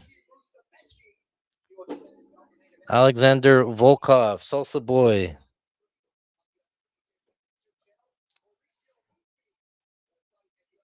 All right, let me bring up the stats here for the next fight, and then we'll go over some lines and stuff. How we can. What do you like the next fight? Oh. All right, here's Volkov, Waldo Acosta. Right, both guys going to be strikers. I don't really see a ton of grappling. Like I guess there could be, but Volkov going to be a distance striker, 85% distance striking, goes to the head at 72%, good striking, head strike accuracy at 48%, right? But Waldo Acosta, head strike defense, 26% good defense. 97% of the strikes landed against have been at a distance, right? And Volkov has grappled. He's attempted 15 takedowns in the UFC. He's succeeded on 10 of them, so 67% takedown accuracy. Waldo Acosta has seen takedowns against. He's allowed 6 of them for 29% takedown defense, so pretty good there on that side. And then on the flip side, Waldo Acosta, same sort of thing, where he's a distance striker as well. Pretty good head strike accuracy at 42%. The head strike defense of Volkov a little bit lower or higher at 35%, right? And I'm thinking about leg kicks. Both guys throw leg kicks. I think Waldo Acosta really only throws the outside low kick, whereas Volkov is more teeps, teeps to the body, outside kicks, inside kicks. But there's not a lot to them. He sort of like throws them to land, sort of thing, right? So, in terms of the volume here could be something that's a big difference. This is Alexander Volkov in terms of the significant strikes. You can see here he's pretty consistent in rounds 1, 2, and 3, landing about 24 significant strikes in each of those rounds. 4 knockdowns, 1 in each round, 1, 2, 3, and 4, carries the power into the later rounds. And then I'm thinking, like, can leg kicks here for Volkov be something, right? So you look against Jelton Almeida. Obviously, you're not going to kick Jelton Almeida because he's a grappler. Cyril Gain moves around a lot, and there was some grappling in that fight. He only landed 2 there, right? But you fight somebody like Sergey Pavlovich, who's a striker and heavy-handed striker, right? And he went to the leg kicks a lot. So, for example, here, round 1 against Sergey Pavlovich, right? He lands 26 significant strikes. 11 of them were leg kicks. Round 2, 31 significant strikes landed. 16 of them were leg kicks. And round 3 against Pavlovich, 26 significant strikes. 5 of them were leg kicks, right? So almost 50% of the significant strikes landed for Volkov were kicks against a heavy-handed Pavlovich, right? So if he pulls out that same sort of game plan, it's like kick and move, stay at range, use your long range weapons, jabs and stuff like that, right? So could he do that? Yes, he could implement that game plan Don't forget. Oh, I had to parlay Brady and Sorogan decisional. That's right. It's a little bit better. Yeah, thank you for that. Yeah. Um, right. So I think that Volkov on paper could pull out the same game plan as a Sergey Pavlovich, and it looks bad. It's a staring contest. It's kicking and moving, right? And then you go over to the Salsa Boy side, right? And why is this John? Um, he fights Derek Lewis, heavy-handed Derek Lewis. Couple of things that was kind of interesting in this Derek Lewis fight, right? Derek Lewis having the record, the KO record of the most knockouts ever in UFC history. Derek Lewis, he throws this high kick in round number one, falls down to the ground, and then he's playing BJJ on his back and he's looking at him. Salsa Boy, rather than going down into the guard of Derek Lewis, says, "Stand back up. I want to strike with you, the biggest heavy hitter that we have in UFC division. I want to strike with you." He wanted nothing to do with the ground with Derek Lewis. I'm thinking, if you don't want anything to do with Derek Lewis, why would you want anything to do with the ground with Volkov? Volkov can actually grapple. Derek Lewis cannot. Right? So he strikes against Derek Lewis, ends up KOing him in the second round. Obviously, that one looks really weird in retrospect, but if you look at that closely, one sec, you can see Derek Lewis like slipping on the cage. He slips with the left foot, slips with the right foot, and then falls down. I thought it was more slip related. Then again, he falls down to his back, and then finally, round two, Waldo Acosta jumps into his guard, finishes him with ground and pound. But so he was winning that fight up until that point. Shamil Gaziev. We saw Waldo Acosta just land a counter right, a right hand, put Gaziev out right away. We also saw Gaziev last week fight Brando Pericic, and Pericic hit him with every single punch he had. Everything with the kitchen sink, he ate it. So how good is Waldo's chin here, or his power?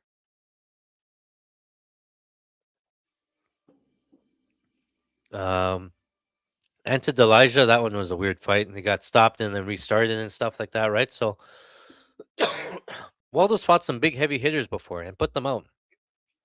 He fought Pavlovich as well. Buckley was winning until he wasn't. Buckley?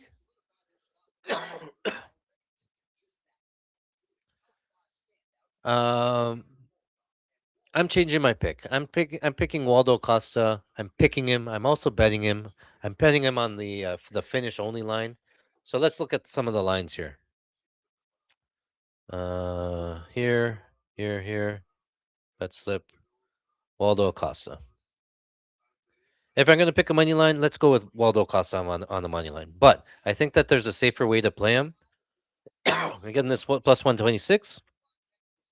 Down here at the bottom, this is the finish only. I got plus 120. It's moved a little bit, but it's minus 130 on Bet Online. It's about pick 'em everywhere else.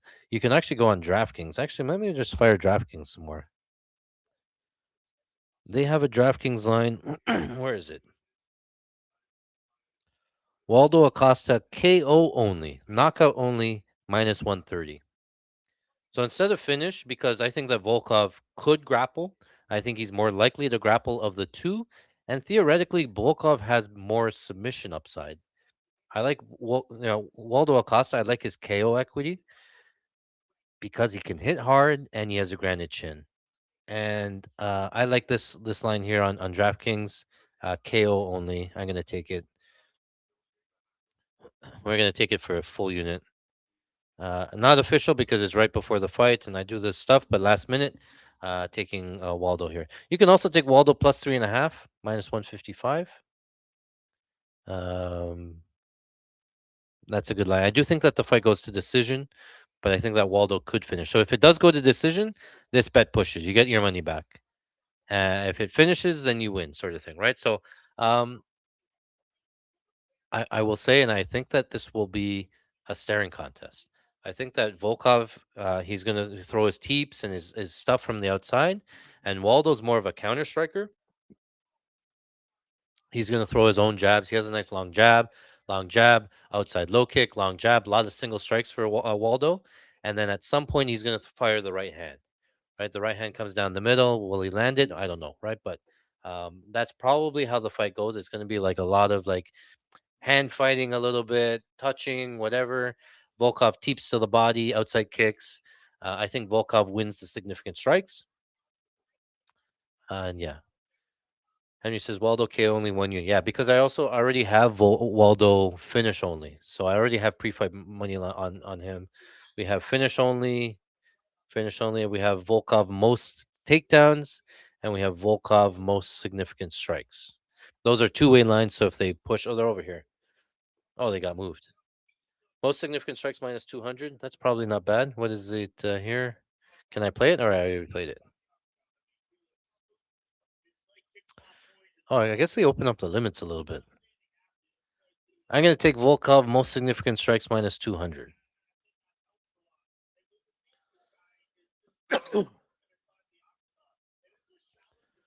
I think he's gonna have all the teeps. I think he's gonna have the late kicks. I think he's gonna stick and move, and I think that Waldo's gonna catch him at some point. So maybe is there a same game parlay here?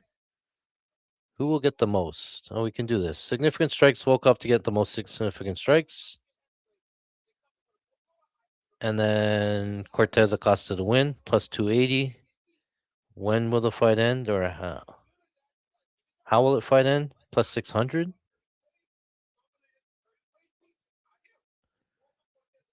Um, this is basically saying Volkov will stick and move, right? Land his strikes, but at some point, Waldo Acosta is going to land the big right hand and win by knockout. Plus 600. Waldo knockout alone is plus 365. You get a little bit of value.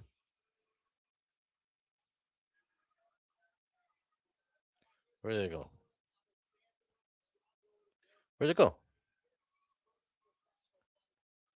I think those are longer same game parlays that you can play. Will the finish come early or later? I don't know. I think it could come at any point.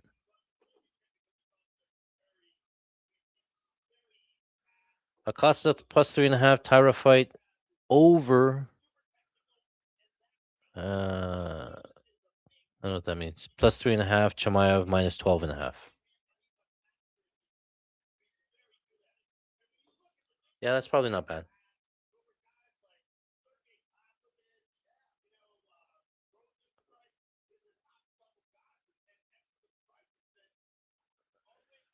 Yeah, finish only 3.5 inside the distance. Significant strikes. Split decision. You think split decision's live? What's split? Split's plus 500. Not big enough for me. Goes to decisions minus 160, right? So it could be split. It could be a staring contest for a while. I don't really think anybody pulls away, especially if Volkov fights his game. Like Volkov decision plus 135. I would rather take I would rather take goes to decision than the plus 135 for Volkov because I think Salsa can win a decision. I think it can be close because Volkov's been in two close fights already. What is anything super big? 1100, 900, not too crazy. All right, Volkov's in the octagon here. Let's move this one over.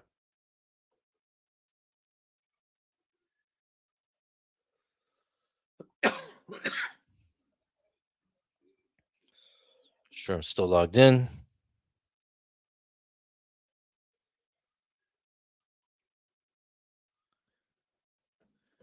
So yeah, here at Fighting Stats, we have all these detailed striking reports, grappling reports. We have even fighter tendencies. We have all of this information. I use this to make my bets. I use my informed information here. Where's this info? I don't know why it has Patty's here stuff at the bottom. Oh, striking tendencies, Waldo. So here we have single strike rate for Waldo Acosta. We have the kicking rate. You can see Volkov a lot more kicks, 40% kick rate. Again, Waldo Acosta, 83% single strike rate. That's pretty big, right? These guys are just going to throw jabs and kicks at each other. It's going to be a staring contest for 15 minutes.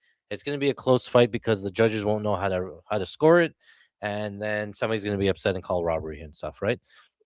Could Waldo Acosta KO him at any point? Yes. Will he find it? No, I don't know. I don't know if he'll find a home for that right hand, but it's dangerous, and I think it's very live. Let's put Waldo over here. Um,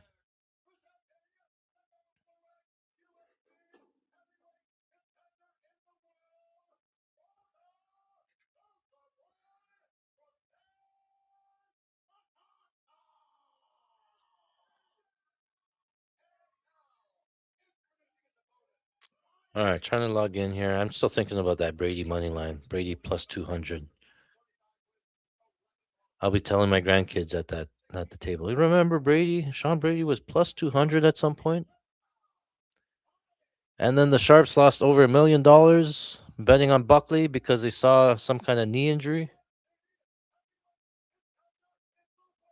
Why am I here?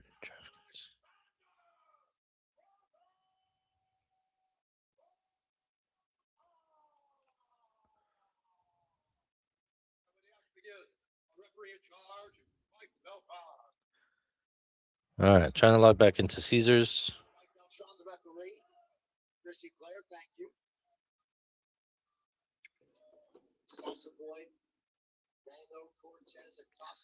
Live line. Where's? Uh-oh, here we go. All right, they're off. Inside kick from Volkov. It's going to be Orthodox versus Orthodox to start. Volkov's on the outside, like we thought we would. Kick to the body from Volkov. Inside kick from Salsa. Outside kick from Volkov. Outside kick from Volkov.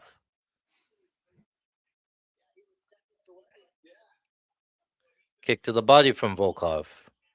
We're going to have to watch the lead legs of both guys here just to see if anybody starts to limp, anybody starts to switch their stances.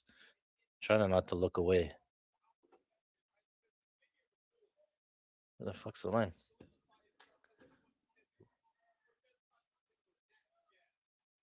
Inside kick Volkov. I think Lasta landed a jab. Inside kick Volkov. Waldo is a little bit short on that right hand. Outside kick Waldo. I'm going to load up a Waldo bet, but I'm watching the low kicks here and I might switch it over. I think Waldo's more likely to hit a big moment. Waldo's on the front foot.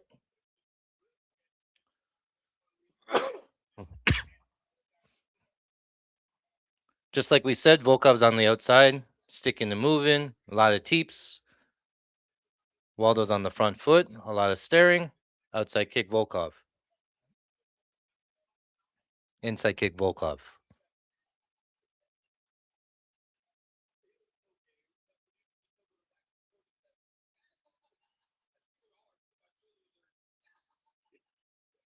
A lot more staring. High kick misses Volkov. Inside kick Volkov. Waldo on the front foot again. He's having trouble with this distance here. Inside kick Volkov. Kicks and move. Kick and move. Volkov, right? We talked about 50% of his strikes landed on Pavlovich were kicks. Outside kick, inside kick. Volkov, Waldo closing the distance. Trying to throw some big punches here. These rounds are going to be hard to score, man. You're going to have Volkov backing up, throwing kicks, more volume. Oh, but you're going to have Waldo Acosta throwing big bombs and missing.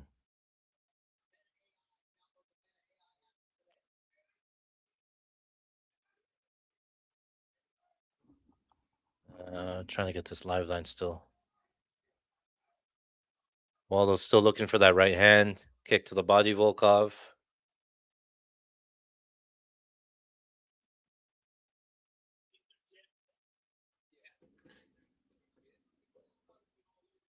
Inside kick, Volkov.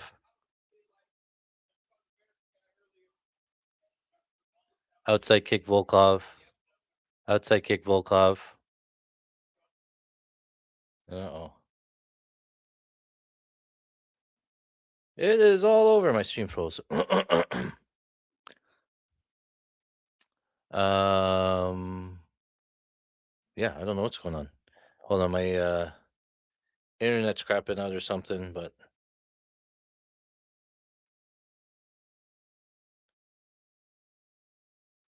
Just gonna wait. Now I don't know what's going on with the fight.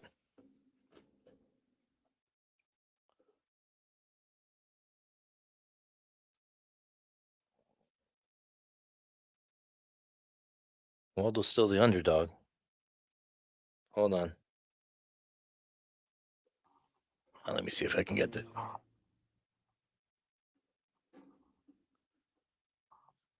right, hold on.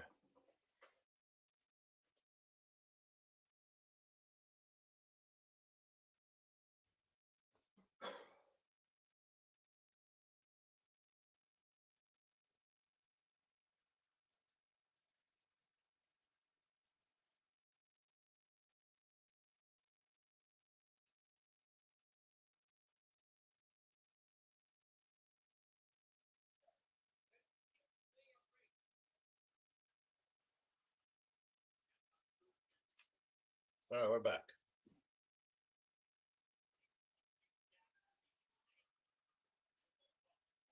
You guys can tell me if I'm what happened there, or who's winning this round. Looks like the odds are pick 'em.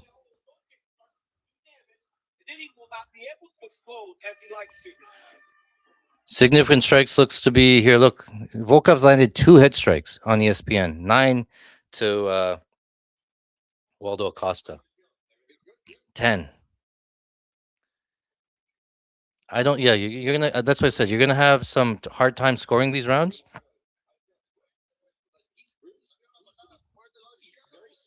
Put it in the chat. Who's winning this round? Who won that round?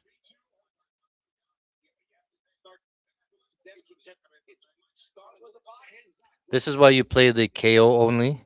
This is why you play the finish only. Because Waldo's landed 10 head strikes. Could he finish him? Sure. Could he not finish him? Sure. But you push if it goes to decision, and you win if obviously he finishes him stuff, right? So you get the insurance versus the money line. You're sitting here playing a money line, or you're playing like him to win by KO, and then you get this kind of like pitter patter stuff, right? Got to be 1-0 Volk.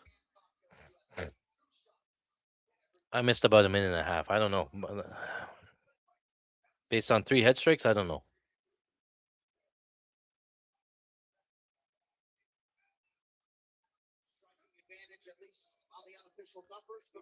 Oh, nice right hand from oh, this Waldo landed the right hand. My thing's off. Oh my goodness. I gotta call him Paramount. Volkov's still on the back foot, jabbing and moving. Oh, right hand from Acosta. Looked like Volkov looked for a takedown. Right hand again for Acosta.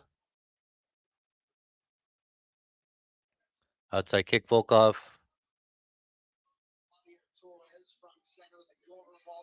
Jab to the body, Acosta. See, it's a lot of this. One strike, you go. I go, you go. Oh, big right hand from Waldo.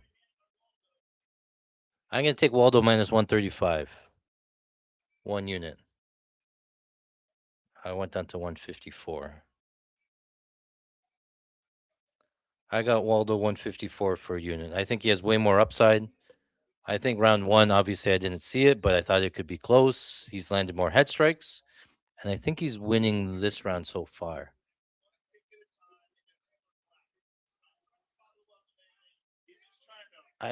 This is a Johnny Walker game plan. You can't win a fight with leg kicks.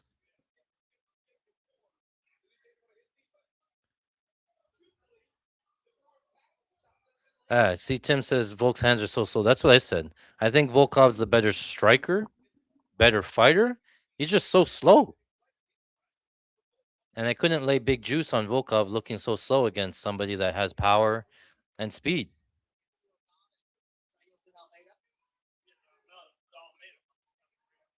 Oh, Volkov throws a 1-2.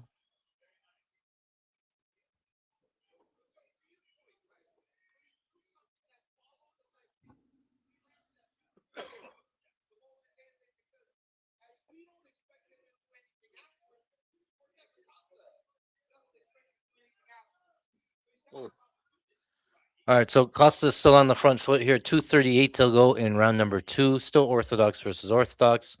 Still mostly a staring contest with Volkov on the outside. Kick and body kick and move. Right, that's what he's doing. He's planting, he's inside kicking, and he's moving. Then he plants, he kicks, and he moves. Another jab. Oh, big right hand from Acosta off. I think he was off the shoulder. Nice jab from Acosta lands. Acosta's pointing the Holloway, doing the Holloway because he's getting frustrated with Volkov keeps moving back. Waldo wants a firefight. Oh, he's faking. He's faking. He's playing possum. Volkov says, "Oh, he's backing himself onto the fence." The problem is that the judges don't know he's faking it. Volkov landed a jab, and then Acosta did the whole like I'm wobbled, come get me, come finish me, backed him up onto the cage, and then he. Remember, Kutalava got that fight stopped because he looked like he was rocked against Ankalaev.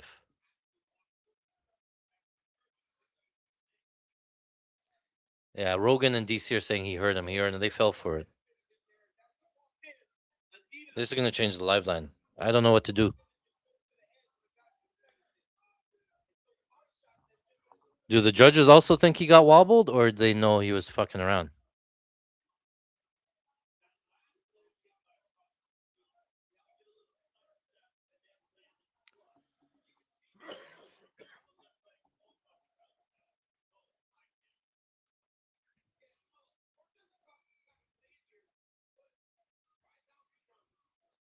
Yeah. See now DC says Costa's down 2 rounds. Oh, Joe Rogan saying he heard him. Oh my goodness. Outside low kick from Acosta.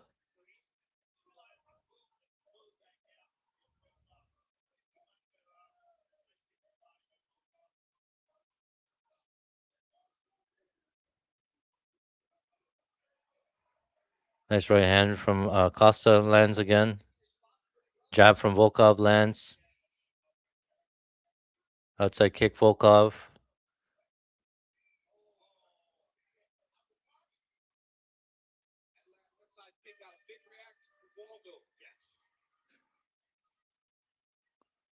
Yeah, this is why we took the finish only and not the money line.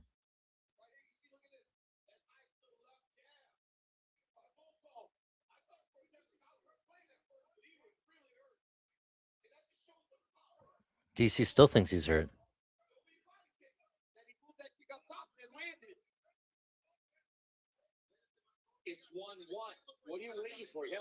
Acosta's corner thinks it's 1-1.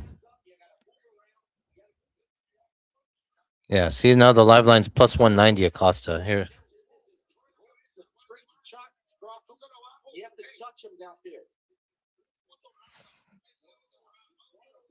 Waldo Acosta plus 175 on Caesars, plus 190 on DraftKings.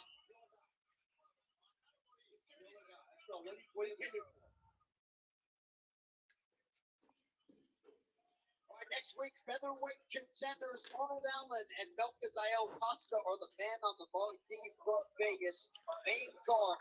I'm gonna wait.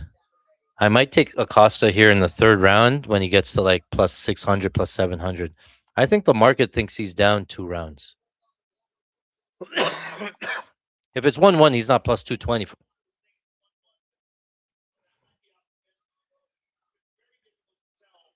We're gonna hear a lot of this. You see, we should have taken split decision. I think this is exactly how the fight we said would go. Right, Volkov on the outside, pitter patter. Oh, round 3 started again. I forgot the fucking timer.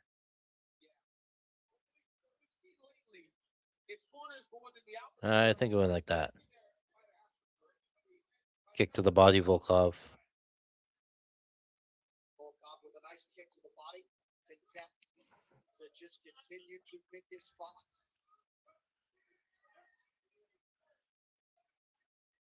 It's just not an ideal range for Desert Costa to fight at here. Outside low kick from Costa. 4 minutes left to go in round 3. Another inside kick. Nice job from Acosta. Acosta getting mad, saying no eye poke. Hey,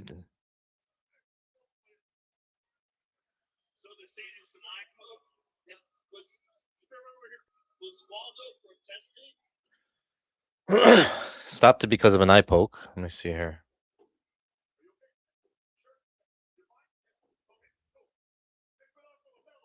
What if it's 2-0, Boca? No, bro, it's 2-0. All right, all right.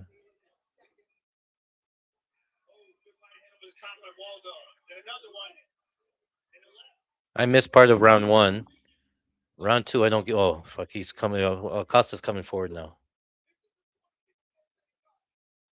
Load up Acosta bet just in case into the bet slip.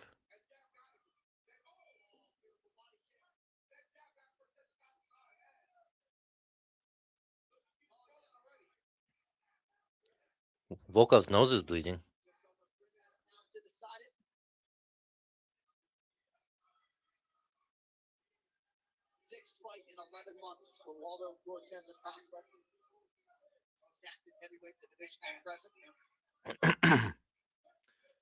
About 3 minutes left in round number three. Same sort of fight here outside.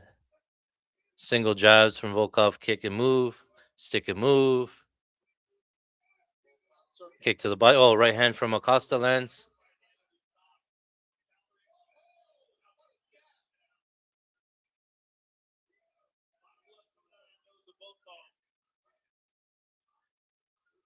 Oh, nice right hand from Acosta lands. Acosta pushing him now on the front foot.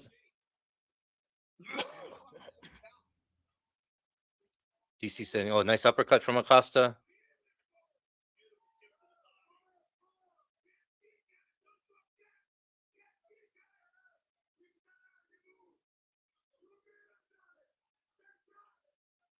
Two minutes. Oh, Waldo looking for a takedown. No, doesn't get it. Clinching here.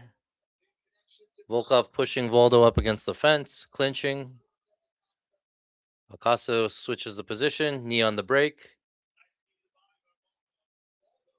A minute 50 left to go in round three. I stopped the timer. Gosh. Surprised the significant strikes are so close. Kick to the body, Volkov.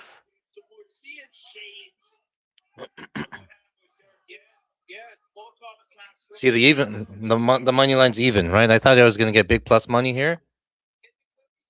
Nice jab from Acosta.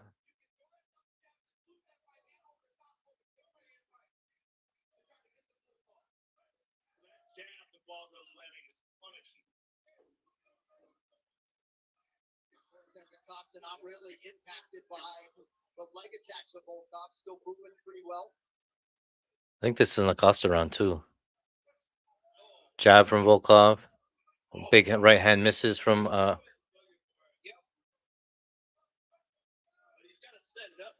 50 seconds left.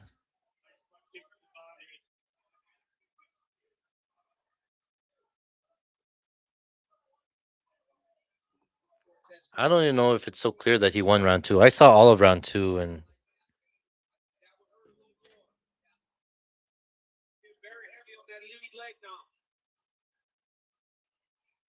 Waldo trying to close the distance here.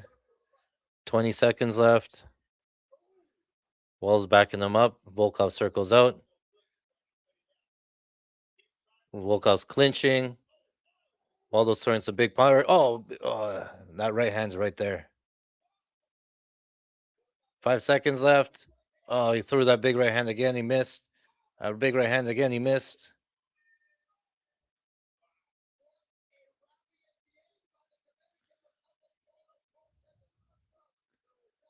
I mean, guys, this is why you can play these only lines. I love that bet. That Waldo finish only. We end up pushing, right? I don't mind that, right? I don't want to have a Waldo money line bet here, right? If it goes to decision because he fought exactly the fight that I thought that he would fight. Waldo had all of the finishing upside, right? Look at this. He's landed 33 head strikes to 15. All the strikes that Volkov landed were all kicks that we talked about. Inside kicks, outside kicks, kicks to the body. None of them were finishing kicks. And the punches that he did land were jabs. If you're talking about who was more closer to finishing the fight, it had to be Costa based on damage, visuals, all that stuff, right? So I'm okay. Our bets push because we took the finish only, we took KO only. Our bets push. If Volkov wins, we're fine. We hit a live bet on Acosta, so we obviously want Acosta to win, but and we took significant strikes landed, so hopefully that helps. But these finish only bets push, and then we're into the co-main event. Should have played that split plus 500. Watch. Backdrop of the White House on the South Lawn. UFC Freedom 250 goes down Sunday, June 14th, lightweight event. And MMA superstar It's so stupid, but the judges are cage side, right? And there's three around the octagon. And then what they see is Volkov land a jab, and then Waldo go like, act like he's rocked because he's trying to get Volkov to come in. He wasn't rocked. He wasn't even close to getting rocked. But the judges don't know that. So you sort of give the round away. Unanimous.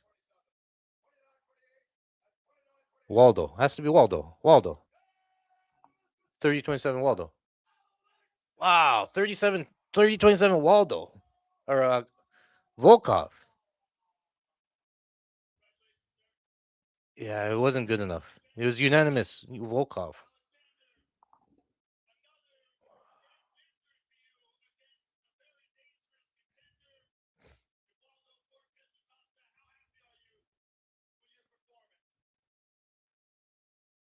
That was a shitty fight. What are you talking about?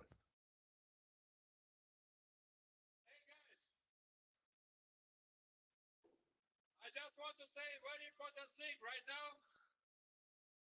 Right now in my country, it's very important holiday. It's a day of victory of war. Wow, yeah. So for me, it's big honor to Apparently, you can win from leg kicks. I don't know, stick and move leg kicks. He fought the game plan that we thought he would. He got to the way that he thought he would, right? And yeah, Henry, my boy, we need Tyra not to get a finish for a small parlay. Yeah. Waldo bad optics. I mean, what bad optics in round three? How do you lose round three? If 30-27 round three doesn't make sense.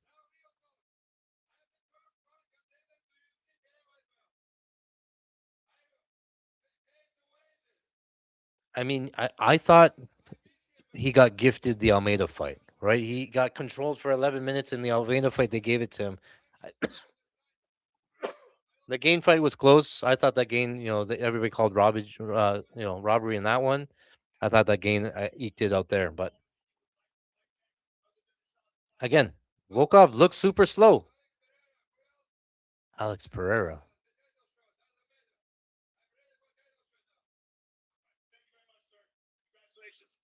ready for a title shot. Again, finish only. Again, I think that's the great bet. Did it hit? No. Did we push? Yes. Did we lose? No. But we didn't take a money. I'd rather have Waldo there all day than movie star.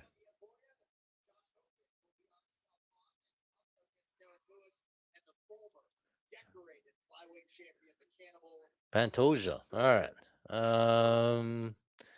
Into the co-main event.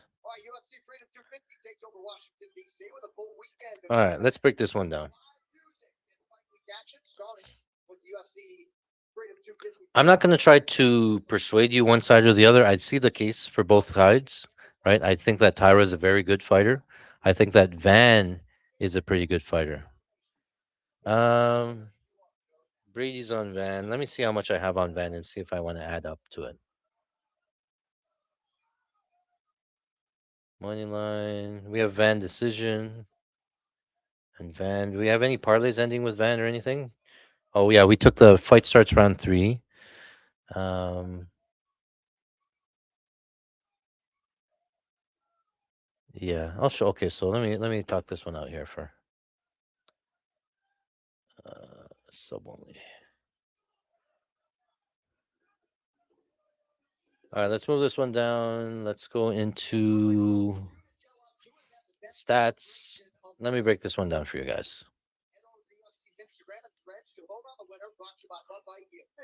Let's go back here. All right, the tail of the tape. Josh Van, champion Josh Van versus challenger Tatsuro Tairo. Josh Van, offensive. He's going to be a striker, boxer, right? Look at this head strike accuracy. 50% head strike accuracy goes to the target 80% of the time. That alone, 1 in 2 strikes that Josh Van throws is landing to the head. He throws 200, 300 significant strikes, a lot of head strike accuracy here, right? 50%. And he also works the body, nice shots to the body, 14% of the time, 82% accuracy. Leg kicks, I'm not too worried about because leg kicks, you against Tyra, he reaches down, he grabs leg kicks. I don't really want Van to throw leg kicks here at all. I just want him to box, right? And look at this head strike defense. 50% head strike defense from Tatsura Taira. So one side you have Josh Van, one of the most accurate volume punchers in the division, and you have Tatsura Taira who eats 50% of the strikes that's landed against him against guys that aren't as good as Josh Van. Josh Van is going to land at the head at a very high clip when the fight is standing, right? And we watched tape on it on Monday. We did a whole tape study. We went back and watched the film. Tatsura Taira has zero head movement, absolutely zero head movement. He comes forward with his high guard. He keeps the high guards up. He just takes punches, and to his credit, he just eats them and continues to walk forward. But he has zero head movement, zero striking defense. If this fight takes place on the feet, I favor Josh Van very heavily on the feet. Like if this was a strictly boxing match or a strictly stand up match, Josh Van would be minus 500, minus 600 easily in my mind. Now, is Tyra's striking improving? Yes. Now, I actually said this to my guys here. I think that the fact that Tyra's striking is improving is probably a detriment to him in this fight. Before, in the older times when Tyra was fighting, he would strike on the outside, kick and kick, kick, whatever, not really step into the pocket, and then you would shoot a double leg or a single leg and get you down to the ground and not risk striking, right? Now that Tyra has some striking and has improved striking, are you going to tell me that Tyra's going to sit in the pocket now and try to exchange with Josh Van? The more time that Tatsura Taira spends striking with Josh Van, I think is worse for him, right? So if he's feeling confident in striking, wants to test it out, by all means, go for it. I think Josh Van wins all of the striking exchanges. 50% head strike accuracy versus 50% head strike defense. He's going to land a ton of volume here, right? On the opposite side, you have Tatsura Taira, 50% head strike accuracy. I don't know how much of this is standing, but you have 35% head strike defense for Josh Van, right? Um, and obviously, you're gonna. This is the biggest part here: is this takedown offense for Tatsura Taira, attempting 39 takedowns, 19 of them successful. But look at this takedown defense: 71 takedowns attempted against for Josh Van, only allowed 13 of them, right? And then you look at okay, who's he talking to? Okay, so let's go into the numbers here. One, Run, we talked about the head strike offense, right? 50% head strike accuracy. And now look at this volume here for Josh Van. 23 significant strikes round one on average, 59 strikes on average landed in round two, and 42 in round number three. Has knockdowns in rounds ones, two, and three as well, right? So the significant strikes landed are huge numbers here, right? So obviously Pantoja throw away. And Roy Val, round one, he lands 52 significant strikes against Roy Val, 74 in round two, 78 in round three. Huge striking numbers for Josh Van, right? Against Bruno Silva, 28, 52, 45. Race Saruya, who's an actual wrestler. These ones came down because Ray Saruya was on the takedown all the time. Lands 17, 18, and 24. Cody Durden, also a wrestler, 30, 72, 63. So Tatsura Taira has some crazy volume here. And talking about it, I got to play some more volume for Tatsura Taira. Or sorry, for Josh Van. Now, you're going to say, oh, but all of these guys, not really grapplers and stuff, right? And I get that, right? And he's looked good and stuff, right? So I know Josh Van on the feet, obviously very good. Defensively, he's got one knockdown against Charles Johnson, knocked him out in round number three. Okay, right? On the offensive for Tyra, right? 11 strikes landed on average round one, 14 in round number two, and 17 in round number three. Not the biggest volume guy, right? He relies more on the grappling here, right? Has actually has a couple of knockdowns, surprisingly. Knockdown Park, knockdown Carlos Hernandez, and then knockdown Carlos Candelario. Then defensively, he's never well. He got knocked down once against Edward Chairez. Yeah, yeah. Hasn't seen any low kicks yet. He's only absorbed 19 low kicks in total. Again, I don't think you want to low kick Tyra because again he catches low kicks. So then the biggest thing for me is this obviously the defensive grappling for Van and the offensive wrestling for Tyra, right? And Josh Van, his takedown defense, right? So he gives up one takedown against Bruno Silva, 9 seconds of control. One takedown, 9 seconds of control allowed against Ray Saruya. Okay, so these numbers are a little bit misleading, but he gives up two takedowns against Ray Saruya, 109 seconds of control given up. A lot of that control time was on the fence. One takedown in round two, 84 seconds of control. Round number three to Ray Saruya, 36 seconds of control. Right, even Durden got him down twice and got some control on him. Right, but I get that the competition that Josh Van has faced has not been remotely clear or close to Tatsuro Taira, but I watch how he scrambles. I watch how he defends the takedowns. I watch that he never really gave up the back on any of those takedowns. He doesn't give up the back when he's trying to get up.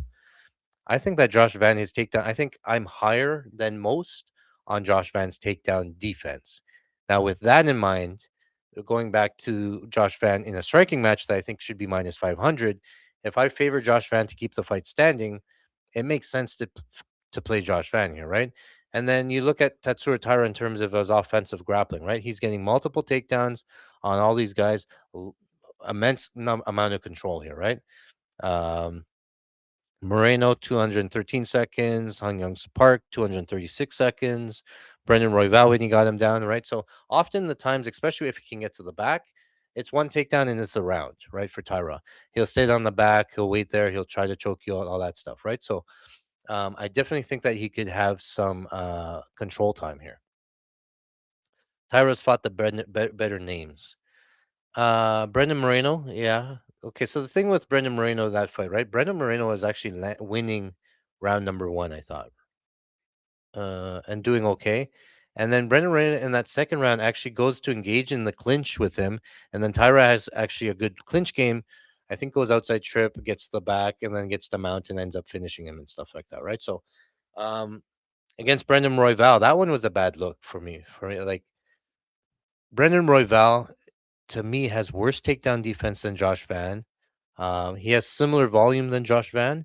He's a little bit more content to play BJJ and to counter grapple than Josh Van. I think if Josh Van just says, "I want nothing to do with the ground. Let me defend the takedowns, get back up, get me back to space. I don't want anything to do with the clinch. Get off me. Let's go strike." I think he's very live here.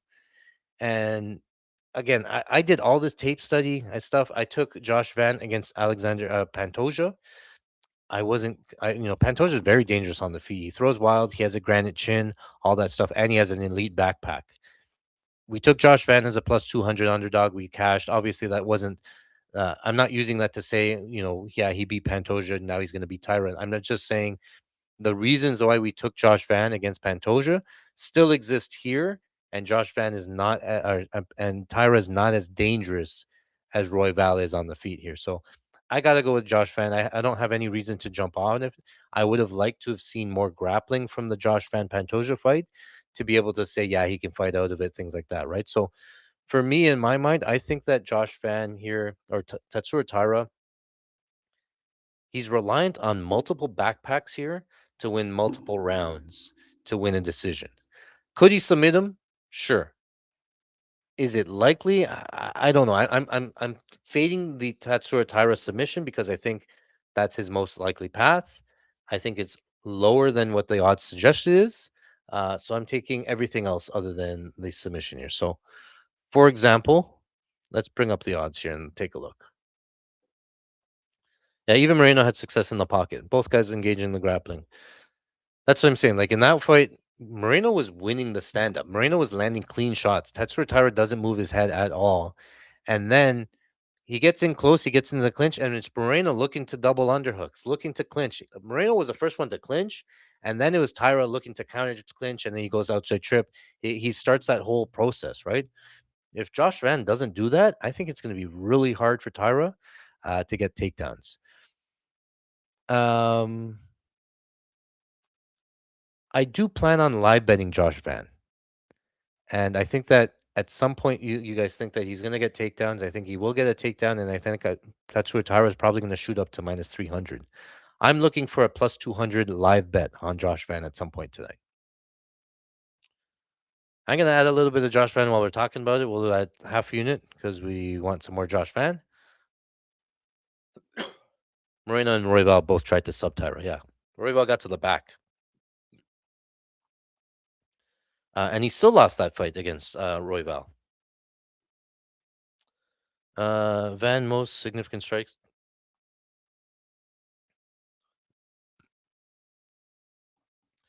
Now, if Josh Van wins, it's going to keep the fight standing. It's going to use his striking. It's going to be volume. It's going to be strikes to the head, strikes to the body. It wouldn't surprise me here if Josh Van finishes Tyra late, right? The one fight that we saw him go 5 rounds, he did really slow down against Tyra. It used a lot of energy to try to grapple with him. And we say, for example, we use the same thinking here that Josh Van's takedown defense is actually pretty good. Let's just assume and we say that, yes, it's pretty good. Now Tatsuro Taira, if he can't get to the back, he's going to shoot multiple takedowns. He shot 17 takedowns against Roy Val, and he's going to get 4 or 3 or 4. He's really going to work, and I think Josh Van is going to make him work more than Roy Val. Roy Val has more scrambles, but I think if Van keeps him in front of him, he's going to prevent the takedowns. I think Tyra is more likely to slow down. I think Josh Van has pretty good elite cardio here. So that's why I'm looking to live bet Josh Van, but you can also look to live or bet Josh Van KO 345 into the later rounds. I think if the KO happens, it's probably into the later rounds because Tyra has to defend or Van has to defend the takedowns, all that stuff, right? So I have some 345 Van, and I have it in a parlay with Chimaev 345 Van. But looking on FanDuel now, Josh Van 345 plus 650, 345 KO. If he is going to win by KO, I think it's going to be in the later rounds, 345 KO plus 650. I think he can also win a decision at plus 500, right? And if you take a look at the line here, right? Actually, I think the goes to decision is not bad either. In terms of lines, again, I'll take Josh Van. I get that it's more riskier, right? If you want something safer, you could take goes to decision because I think that both Tyra and Van could win a decision. They're having, submission at plus 190. I think it should be like in the plus 300 range. I don't think it should be plus 190. So I think it should be lower or higher than what it is, right? A lot of people thinking that Tyra's just going to take him down, insta sub him and stuff. I just see more resistance than people are letting on. KO line's kind of short because, there's opportunities here and Tyra has some good chin. I don't mind playing the late finish here. And then this finish only, this finish only line's not bad because it saves you again, just like the same one, the Volkov decision. It'll save you. Tyra wins a decision. Let's go with half unit here. Finish only plus 140. Half unit live on stream. That's fine. Again, these are not official plays because I'm just going off the whim here, just looking for some more action, pressing the plays that we already have. Because I can't post it to everybody, let everybody know all that stuff. So you guys are seeing this right away. Josh Van, most significant strikes. I think that's a lock, minus 275. Not a lock, but if it fights takes place on the feet at any point. The problem is Tyra can get to the back or get to mount. We just saw Sean Brady outland Joaquin Buckley, significant strikes, right? So it's definitely possible. But you see here, Josh Van to get a takedown. Under half takedown is minus 500. Does he have the tools to get a takedown? For sure. He could get a takedown easy. But it's just he doesn't want to, right? And Tetsuro Taira over 3.5 takedowns. The problem is that we saw like when Taira gets a takedown, it's usually the round, right? So he's not really rolling the takedowns unless it could be like on the hips and there's mat return sort of thing. But um, yeah, it wasn't standing out too much, right? And then look at here, right? This is Bet Online. This is your round one scorecard winner or finish, right? And they have Josh Van 250 to win round one. Round two, it goes down to plus 155. Round three is minus 135. So now Josh Van is a favorite to win round three. Josh Van is a favorite to win round four, and Josh Van is a favorite to win round five. So if Josh Van can have any success in round number one, I will be live betting Josh Van here because, again, he is the favorite already to wins rounds three, four, and five if it gets there. Tyra needs back control, back all that stuff, and then I will still fire Josh Van here because I think that he can make him work here. So yeah, that's the breakdown. Long-winded breakdown. We had some time. Josh Van is still walking out. Uh, yeah.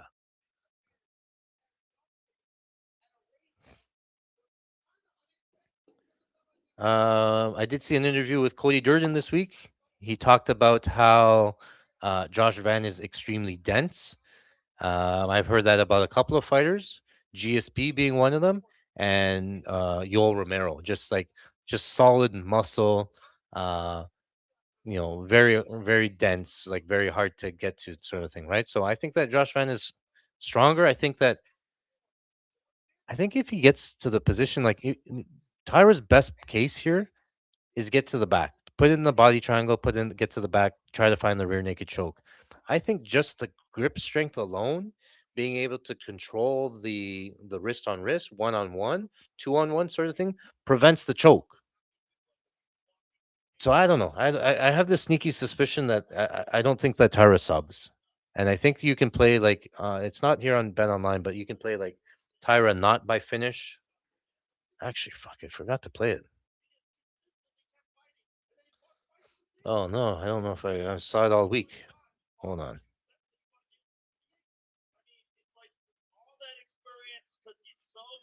Always lose track of things.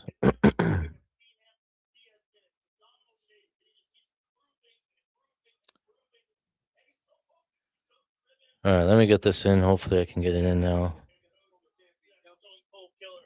I'm up. Did you play Strickland or Hamzat 3-4? It should be Strickland 3-4-5.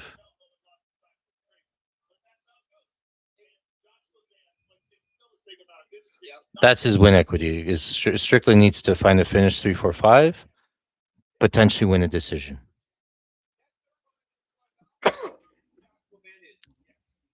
I have a book that had minus 155, so I played it on that book. Hey, Mikey, on the book that we have, not Tyra inside the distance, minus 155.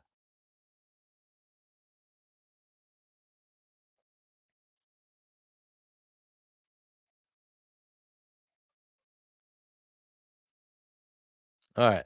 Van's in the cage. Tyra's in the cage. Let's get this stuff rolling here.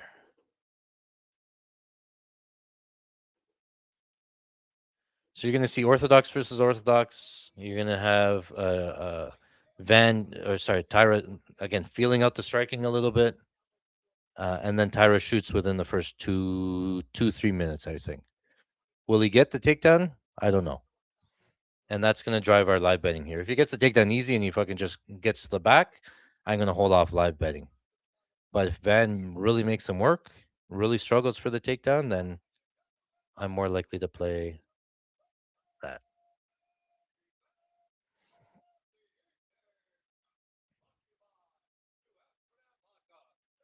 We're in the co-main event.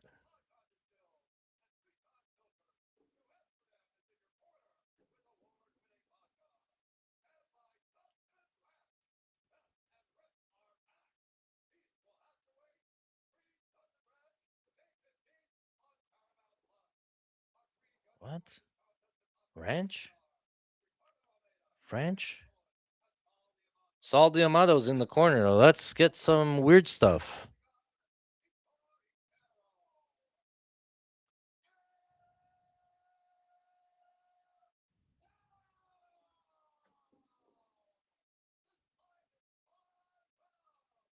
Anybody need anything to close out some parlays here with the last two legs?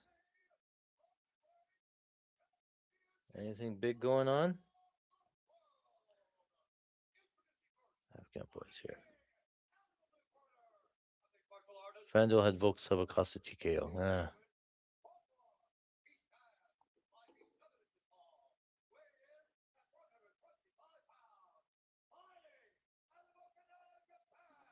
Brody has a lot of Van straight. A couple of my guys have some Van straight. I get it. I get it. I didn't want to load up pre-fight because I knew I was going to try to live bet. So that was my only thing. So I'm happy. Thank you. All right. So I'm going to be putting up a Josh Van. I'm going to put like 1 unit in the Chimaev money line.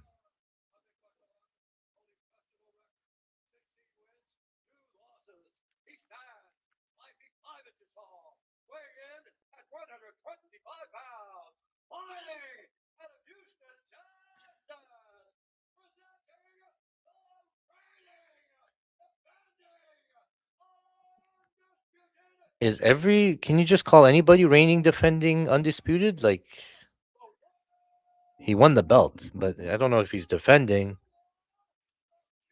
Don't know if he's reigning. I don't think that's accurate, Bruce Buffer.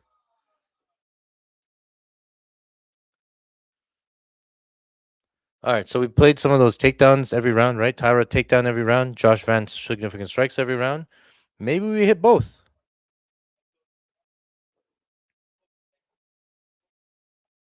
I think this is the youngest combined age main event.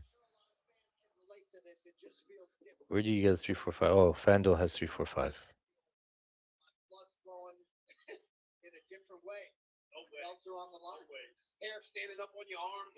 All right, boys, this is the time. All right, round one, they are off. Josh Fan in the black trunks, Orthodox. Tatsur Taira, white shorts, Orthodox. We're talking about, right? Tyra's going to kick. There it is, outside kick right away. Tyra's going to use long range weapons here. He's going to pick his spots. Van's not going to risk a lot right now because he knows the takedown's coming back. So he's not going to overthrow. Two outside low kicks for Tyra right away. There's a shot for Tyra.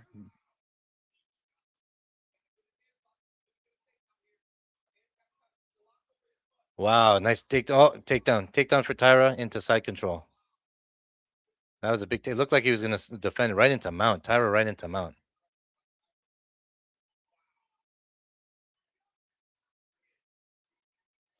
Van trying to elevate. Tyra gets the mount 1 minute in. Yeah, watch this live line shoot up now.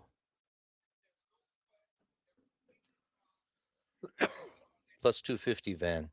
I can't take him right now because he's still in mount.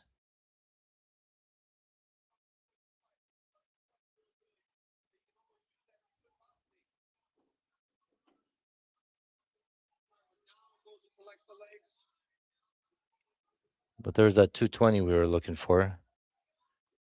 It looks like he's gonna get out. He got the legs back.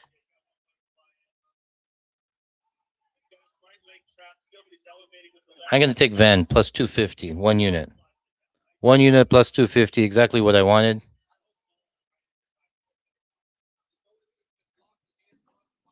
We knew that this was gonna happen. This was best case for us. We got a plus 130 dog at plus 250 1 minute into the fight. And now we've got Josh Van getting back up to his feet. Van's looking for a neck, or Tyra's on the neck. Josh Van back up to his feet, back down. I don't know if that was counted as two takedowns. Tyra looking for a guillotine. Van's out. Van's back up. Van's back up, and we got 250, boys. We got 250 on a plus 130 underdog. Let's go, Van. Start the Van. Nice jab for Van. Right hand from Van. That's how you execute. Nice jab from Tyra.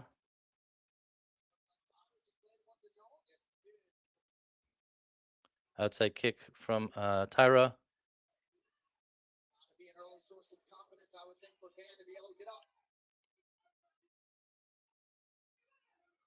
2 minutes left in round number one.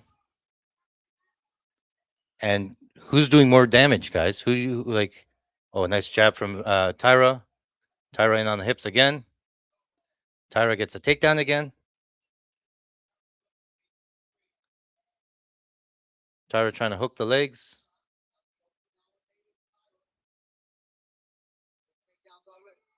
275 on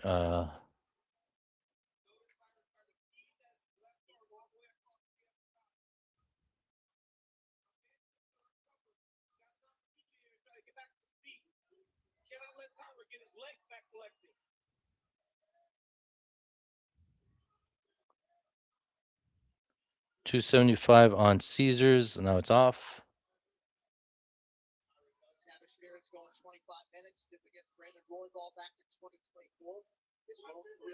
I want to see more strikes here, Van. Just a little bit, little of these rabbit strikes. 220, 150. Van's getting back up to his feet again. 1 minute left. Now it's 165. The line came down. I was looking at that 275 again.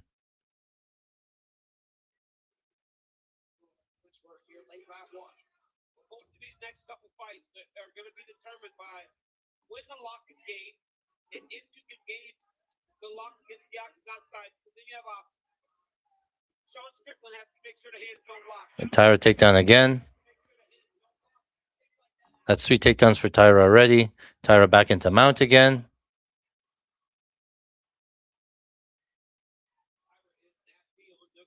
15 seconds left.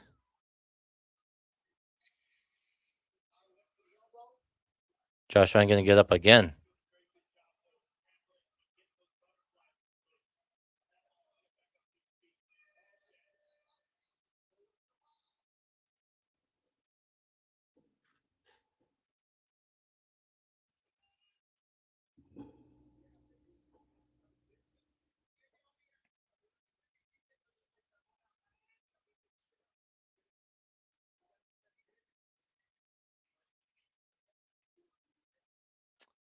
Expected, right? Tyra wins round 1. We said he was an underdog to win round 1, right?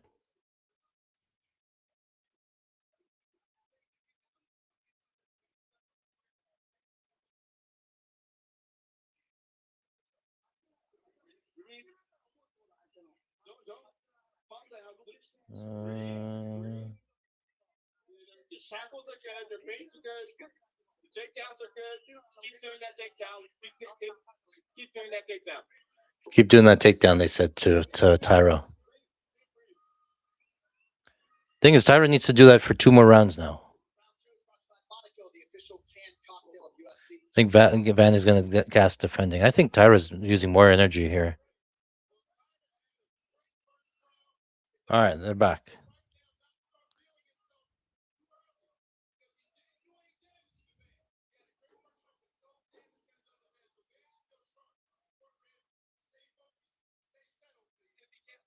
Van's on the front foot. Tyra's still backing up.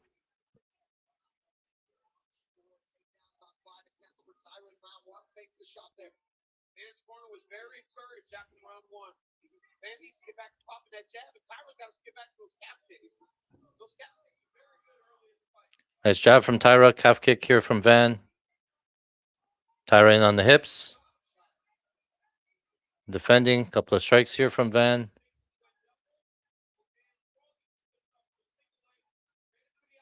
Again, Tyra looking for a takedown. Trying to lift him. Nope.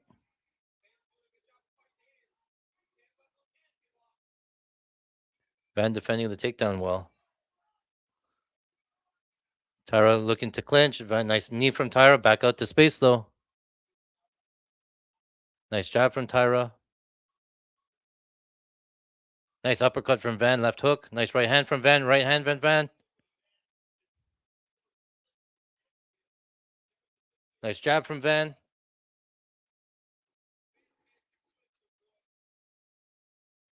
This is where Van starts to take over. Get on the train now. It's plus 100 now. Another jab there from Van. Another jab from Van. You guys missed the boat if you didn't take the plus 250, 275. Now it's pick 'em. Into round 2.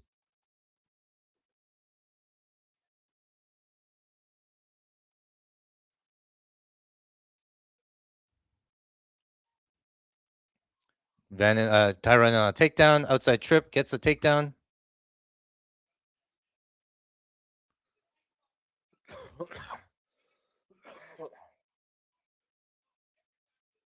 Tyra gets the mount again.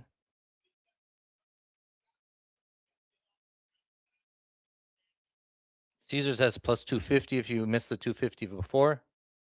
It was just pick 'em a while ago.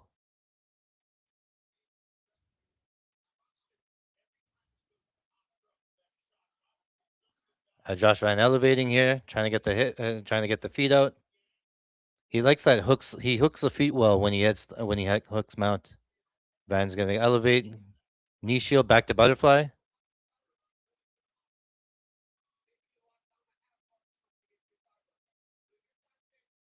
Yeah, the submission's not even close. Back to half. Half. Van regains half.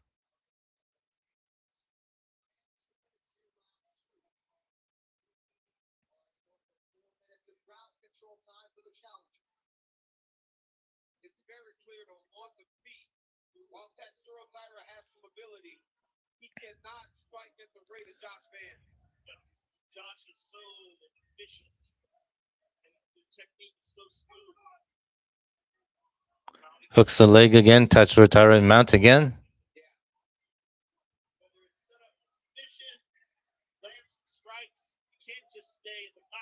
Nice bucking here from Van. Gets him right back out of mount.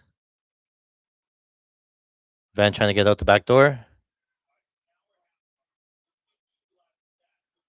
Elbows from bottom from Van.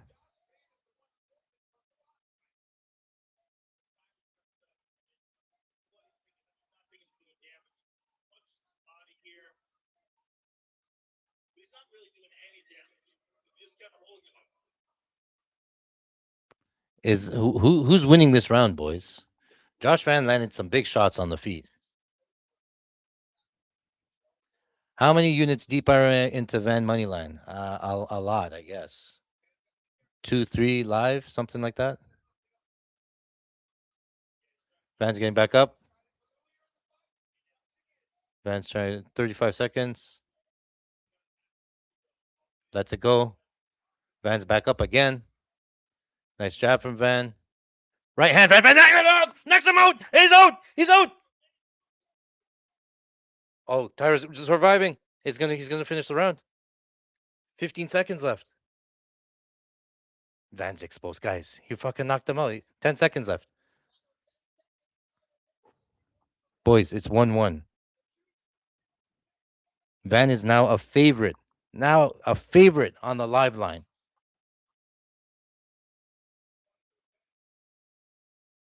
Van is a favorite on the money line, boys. Minus 154, we hit 240, 275. We got some big Van money going. Let's go. Finish only, not Tyra by finish. We got everything. It went exactly how we called it. 1-1 going into the third. Van is a favorite to win round 3. Van is a favorite to win round 4. Van is a favorite to win round 5.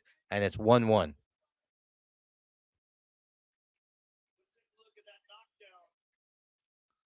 Zero head movement. Look, the head's right there. Boop.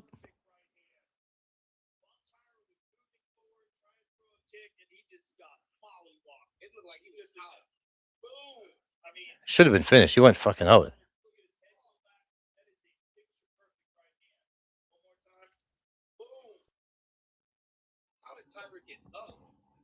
In terms of this stream, boys, the fights, the way that we've called the fight so far, it went exactly how we called it. We just didn't get the rolls, a couple of things, like Volkov going to decision versus getting finished and stuff. But we do this day in, day out. Round number 3, they're back. Oh, Tyra's plus 310 now on the live line. Oh, Tyra's gassed. Went for a takedown, couldn't get it. 390 on the live line. I got to come back on Tyra plus 390. I'm going to take half unit on Tyra. Plus 340.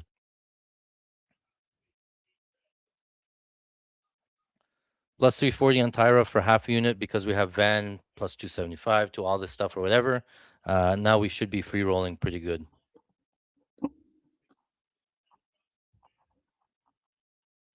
Yes. Van's on the front foot now. Jab misses from oh, 5-piece combo from Josh Van.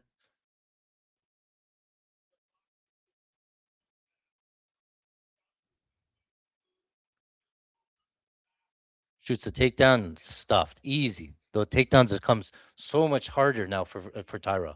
Nice jab again for Van lands. Van's starting to run away with it. If you haven't live bet, yeah, he's minus 700 now. Here's our KO 345, boys. Here's our KO 345. It's coming. Nice jab from Van. Right hand for Van. Jab from Van. Jab from Van. Outside kick from Tyra. Jab from Van. Tyra on a takedown. Not gonna get it. Nice knee from Van. Holy fuck. Tyra covering up. Tyra covering up. Van on the pressure. Tyra covering up. Backing up. He's out. Back out to space.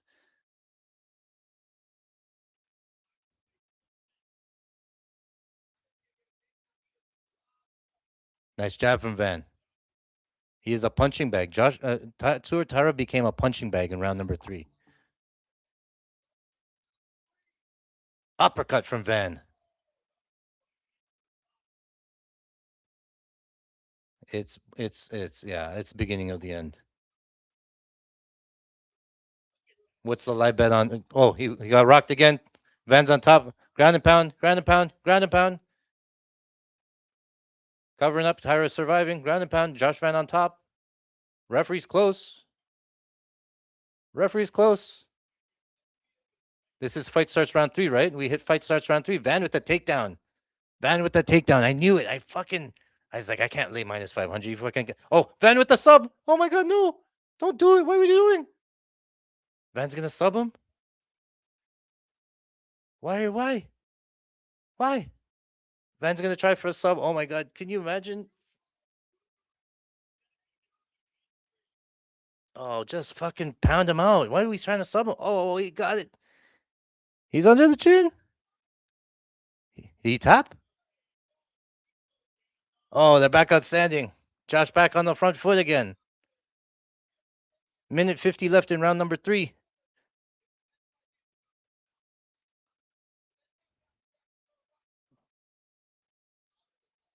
Tyra's fighting back though. Oh, right hand from Van.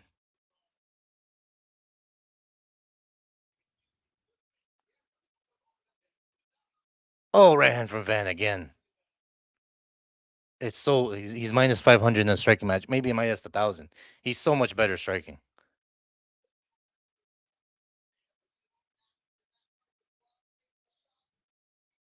What is he now on the live line? Josh Van is minus 3,200, and it's 1-1. Minus 3,200, and it's 1-1 going in the third round. Oh, big right hand, left hand. Still a minute left in this round. Tyron on a takedown attempt.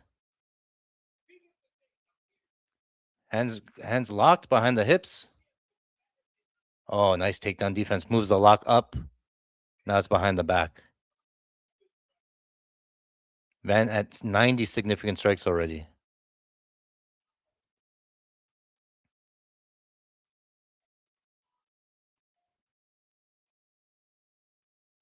We laddered his strikes, eh, boys?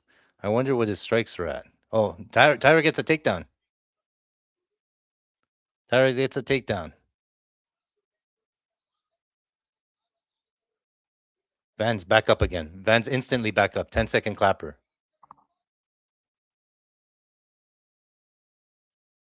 Left hook from Tyra. 1 second left.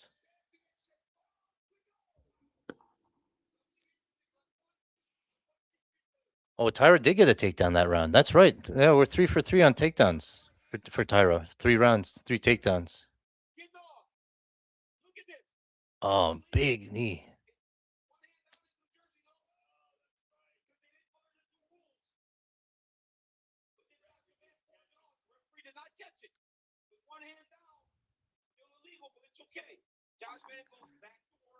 DC says it's illegal. Get out of here, boys.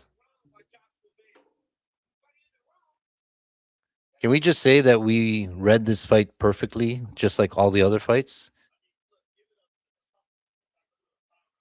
We didn't press it pre-fight, and we smashed 275, 250. Van was plus 130.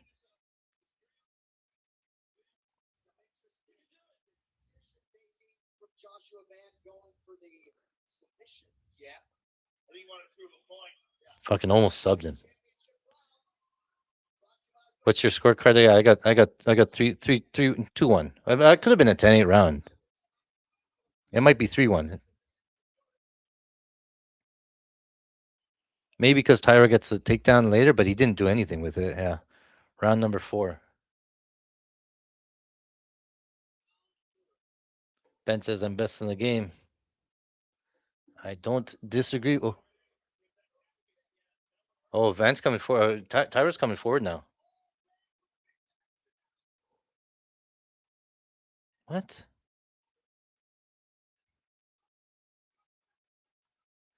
Takedown from Tyra.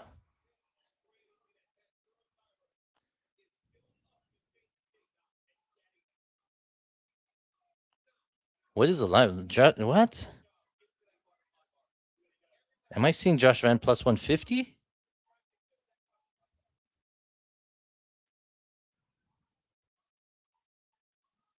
Josh Van's pick him. What am I seeing? Why was Josh Van pick him?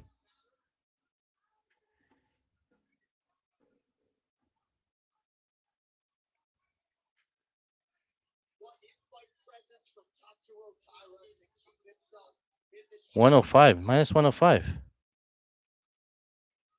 I'm hitting Van again. I'm all in on Van. What the hell? Oh, it didn't go through on Caesars.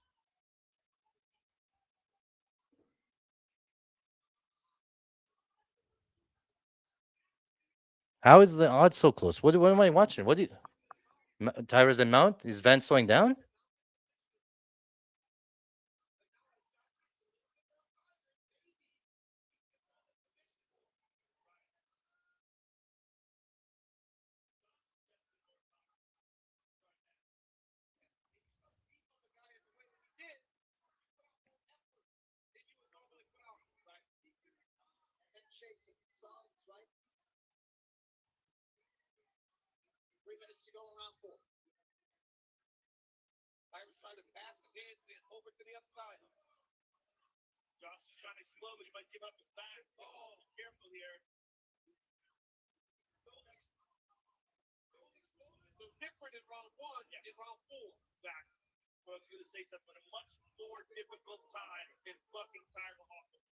Two and a half left to go in round number 4.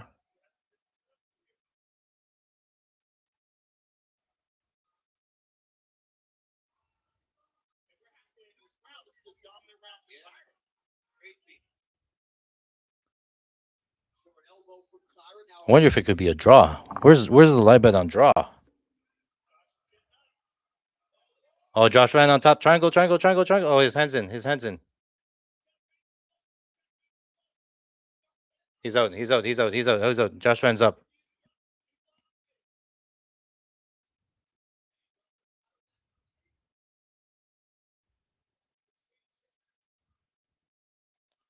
Van back to minus 200 now.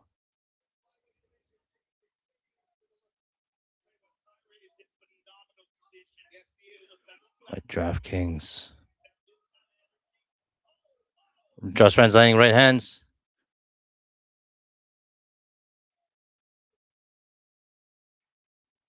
Oh, come on.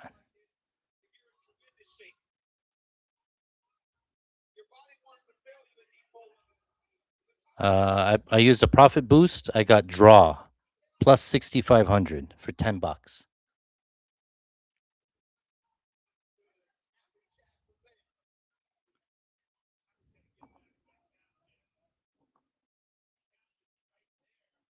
Oh, are they playing it because of the calf kick? Really?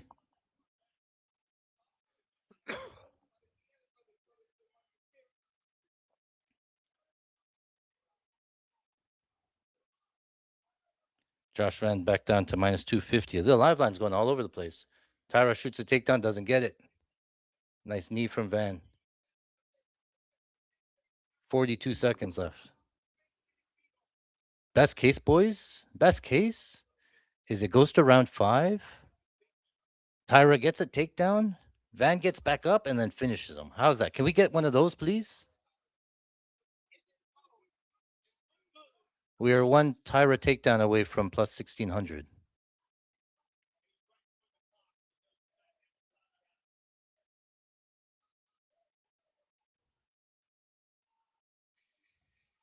Ten-second clapper in round 4.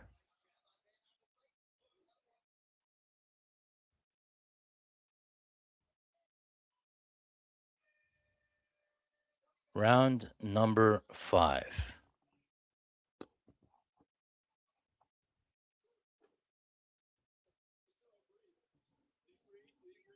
Am I crazy? Am I crazy?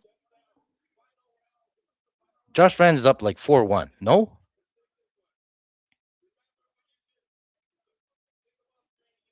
85. It's 3-1 Van with upside of 4-1 because that round 3 could have been 10-8. Right? So now Tyra needs a finish. And we have Josh Van decision. Oh. We have Josh Van KO 3-4-5.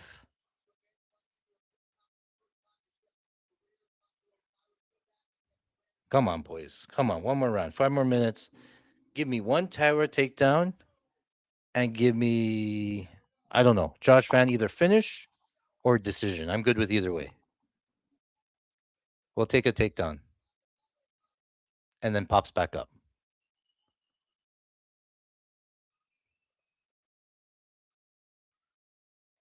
Tyra looks like he's, oh, nice right hand from Van. Oh, I forgot the clock again. Josh Van landed a nice jab again.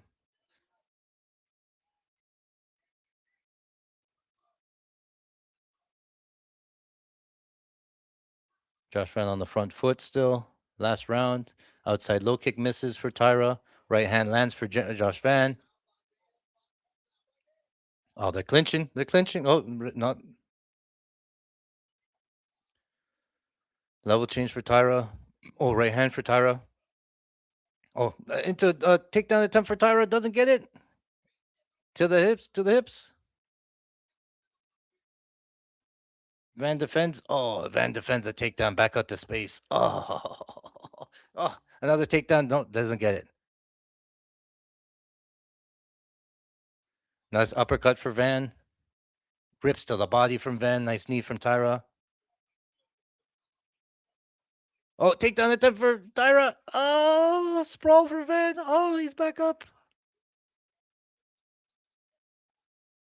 Josh Van minus 450's value, man. Now. Oh, he's going to finish him. Josh Van's going to finish it. Oh, the referee pulled him off. Round 5 KO. Round 5 KO. And still. Oh, my goodness. Cash everything. Except for that takedown. If he could have got that fucking takedown and finished him. Oh, my goodness. This kid is legit. Everybody was on Tyra. Everybody was on Tyra. It went exactly as fucking called. I hit Van so many times, I lost track. We hit that KO 345 money line. We lose the Josh Van decision. We had Josh Van KO only that hits.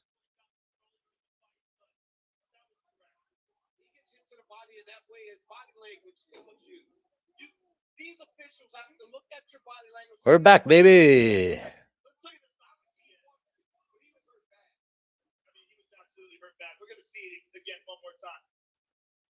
It was a weird stuff. The referee ran after him. I thought it was a very quick stoppage, yeah.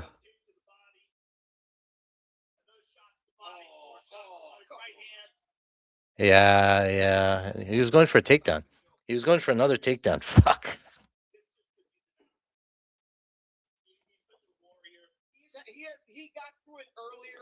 Unofficial 195 strikes on ESPN. Oh, we took 225, really? Or 200? You should be allowed to turn your back, but that is a visual that a lot of referees believe speaks to not intelligently defending yourself. But we have seen a trend recently, especially the high-level Oi referees. boy, oi boy.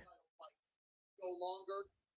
Perhaps there was an eventuality that would stop Tyra there, but I think if you're Tyra and your team Tyra, given the way that fight went, you'd like to have an extra few seconds. But Oh, I can see myself. Tyra. Joshua Van, the Burmese American, successfully defends the title. Josh Ran.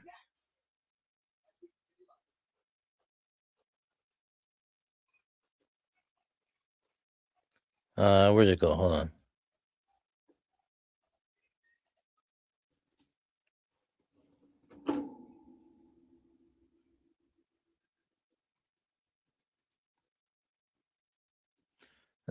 Josh Fan knockout in round 5.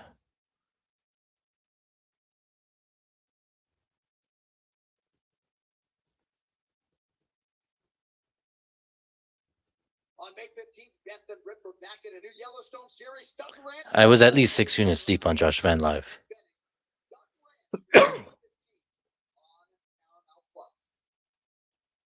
To make it official, send it in to Bruce Buffer. Ladies and gentlemen, Not Tyra inside the distance caches, everything.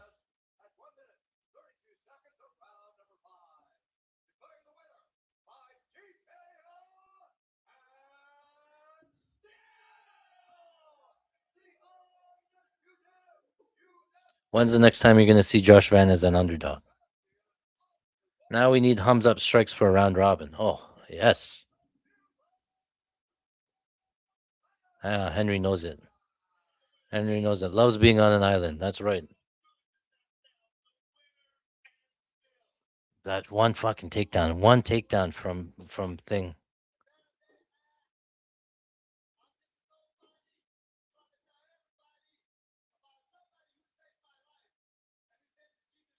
Oh, more Jesus stuff. champion again. Joshua, that was an absolutely spectacular fight. What a war. So many back and forth exchanges. It looked like you had him out of there a couple of times. That guy had Huge. Tyra wins. All right, we're back. We're back, baby. But he's a tough motherfucker, Tesoro. And you know, shout out to my coach, Daniel Pineda. Oh, we have a parlay here. Josh Van KO 345 with Strickland KO 345. That's real live now. Ooh.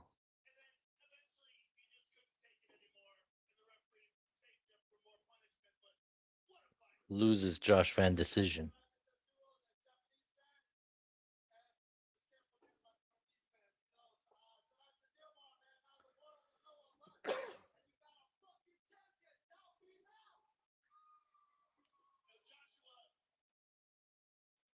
I gotta post all this stuff.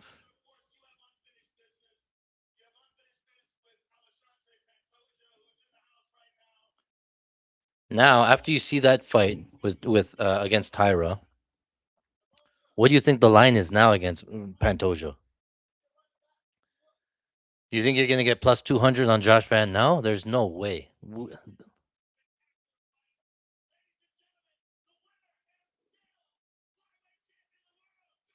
Oh fuck!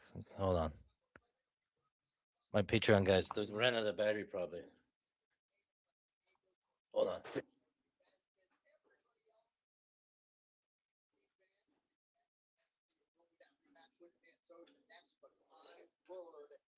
flyweight title fight For the ages. about for years and years.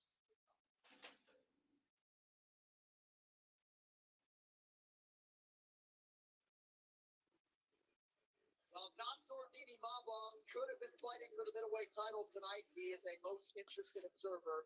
Thanks, Hedry, for the heads up. Give me a second. I restart the phone, charge it up. But Danny knows what it is. We are making money on the Patreon. Not only are you getting expert analysis, not only are you getting tape study, not only are you getting breakdowns, props, parlays, now you're getting stats that nobody else has. Not only are you getting live betting streams every Saturday with you, we're actually making money and we're actually pretty good at this. So I don't know what else you guys need, but um, again, I don't do any other sports. UFC's the passion. UFC is the one that we know. You can tell from the breakdowns that we watch tape. We know what we're talking about. The fights are playing out exactly as we call them, and it's just a matter of the bounces. We are like so close every week to hitting massive parlays. We've shut down DraftKings. We've shut down props on DraftKings. DraftKings is afraid to give us lines because they know how much we'll crush them. What more do you need?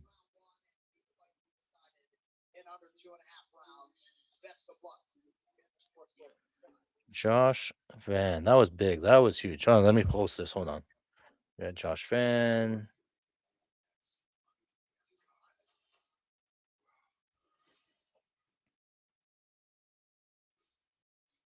Josh Van decision was plus 510, and we just missed that one. I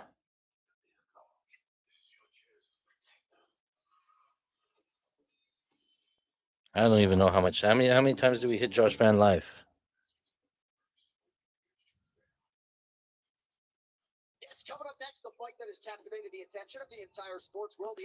Minus 115, plus 250. Oh, is it here? Oh.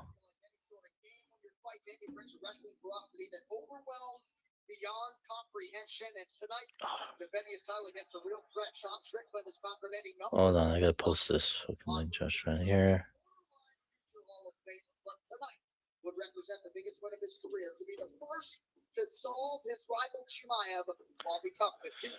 All right, boys, we are in the red or in the black or whatever it is. Yeah, we're making money here. We need Chimaev next. Let's break this one down. Just give me a second.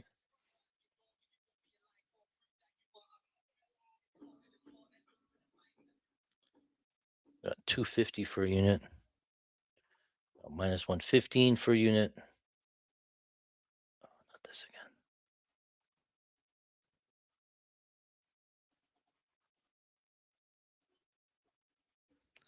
again. Minus 115. Hit them on Poly Market. We hit them on Caesars twice.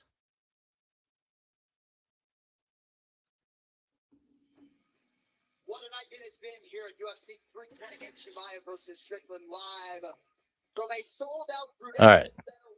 Chimaev. Okay, guys, did anybody hear anything about? Okay, so at the press conference, they walk to go see each other, and Chimaev faces off against Strickland. Chimaev says, "Yeah, yeah, I'm good. I'm not going to do anything," and then he like teep kicks him in the knee. Anybody hear anything from that? Like any like what happened with that, or is his knee actually pretty good?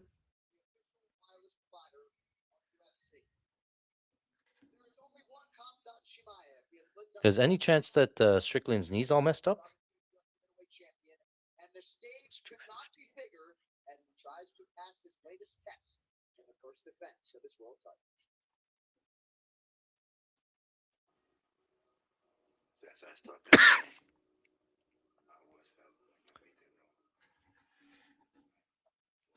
I don't know. I can't get off the Hamza train, man. I cannot fade this guy until I see something, and I don't see any way of beating him yet just yet.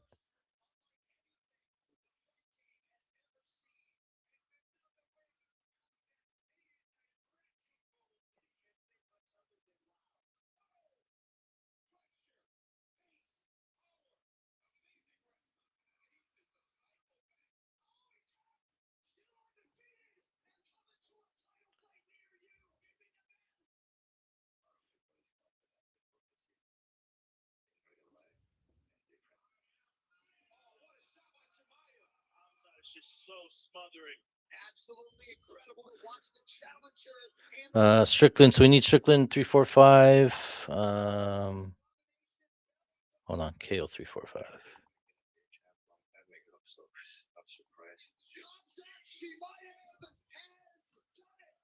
Posting all this. All right, let's get to a breakdown here.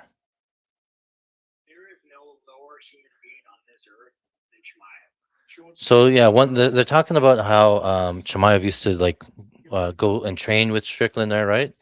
And Strickland's not denying it. Chimaev keeps saying it. Everybody keeps saying that Chimaev like submits him all the time in the gym, right? And the only thing that Strickland can say is that he bullies people around. Yeah, that doesn't mean anything for me.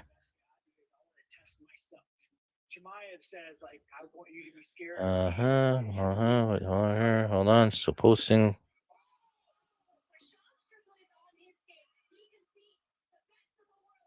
All right, let's go. Um, so coming into this, remember, um, coming into this DDP fight, remember Chimaev fights DDP, right?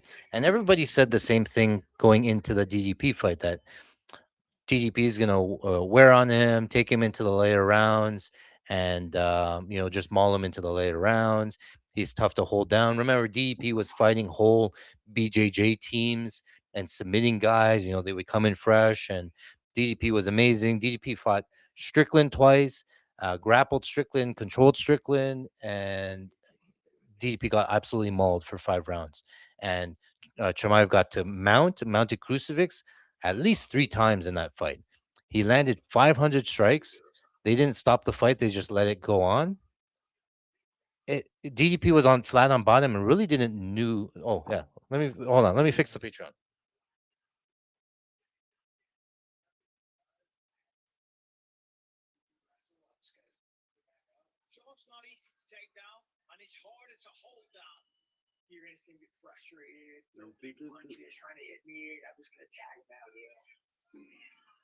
Yeah, hold on.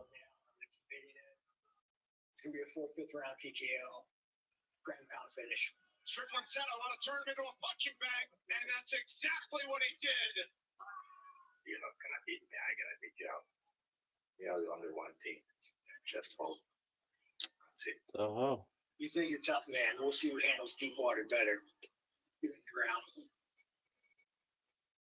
hold on, boys. Sorry, I gotta fix the Patreon. Like the stream went down.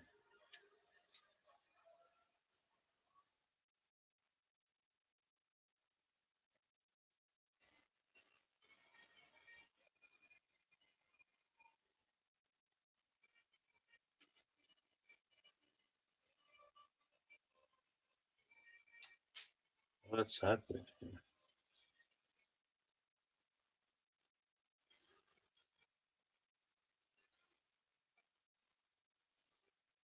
Not logged in. Hold on, hold on.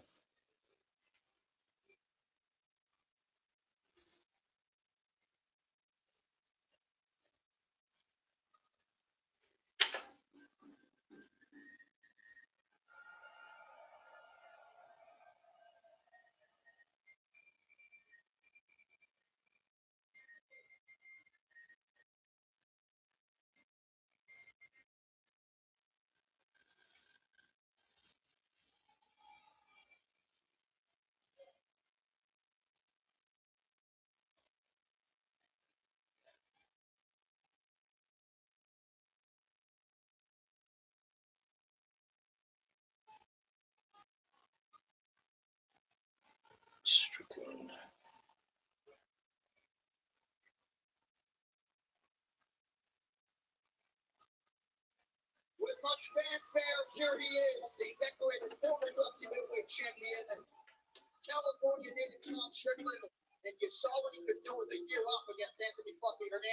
Yep.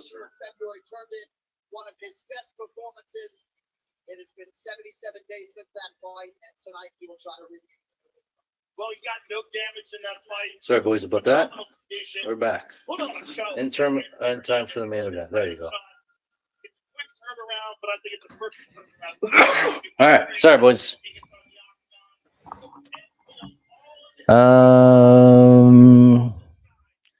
Do you see this line coming down? I think um, you're gonna see Chimaev minus 400, minus 500 right now, and it's gonna be value. Chimaev's gonna get to minus 2,000 on the live line. If you like Sean Strickland, why would you ever bet it pre-fight? He has to go through deep, deep waters here. And you can get Sean Strickland, plus 1300, plus 1400, something like that, and maybe round two, round three sort of thing. But I got to take Chimaev here. I think he finishes him. Sorry for the delay. I could have give you a full breakdown here, but I think it's Chimaev. I think it's Chimaev by finish. I wanted to take submission, but I think that KO is live. I think that ground and pound is live. Um, I like Chimaev. I like Chimaev by finish. Um, what else do we have? Oh, instead of finish, I took fight does not start round four, minus 124. Oh, yes, it's same game parlay time. We are looking for Chimaev. Well, we want Sean Strickland most significant strikes, right? That's fine. And then Chimaev just to win in round one. Sean Strickland most significant strikes, Chimaev to win pays 92 to 1. We have 400, 500, 600 on that bet. 600 to win like 60K, 40K. So I can't remember the math. But we got a lot of money to win a lot of money. Sean Strickland, most significant strikes, and Chimaev to win. If he wins in round one, it's massive. If he wins in one, two, or three, it's okay. So, yeah, we have a lot of. Oh, we took Chimaev over 18 seconds before his first takedown. So we need 18 seconds to go by, and then Chimaev can get that takedown. Somebody asked me on thing as well on FanDuel. Under specials on FanDuel, you can get Hamzat Chimaev to land a takedown in rounds one, two, three, four, five. It's basically playing goes to decision, and it's plus 470. Just like we saw Tyra, that one almost hit at plus 1600. Um, plus 470 for Kamzat, but yeah, I think he finishes him. I think he honestly, I think you should put in some sub one or round one, anything like that, because if the DDP fight doesn't happen, or for example, if he gets a crucifix in round one and actually finishes him, what do you think that line would be here?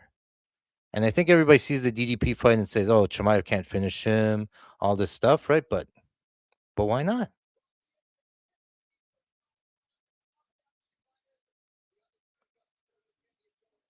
So yeah, we have a same game parlay here. Am I restarting the stream? Did I not? I did.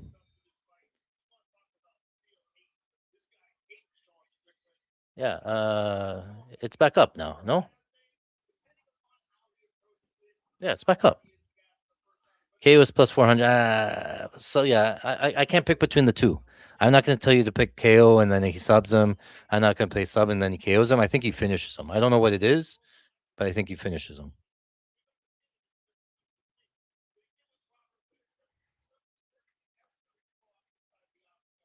Yeah, you don't know what the dynamics. Maybe he ground and pounds them or whatever, but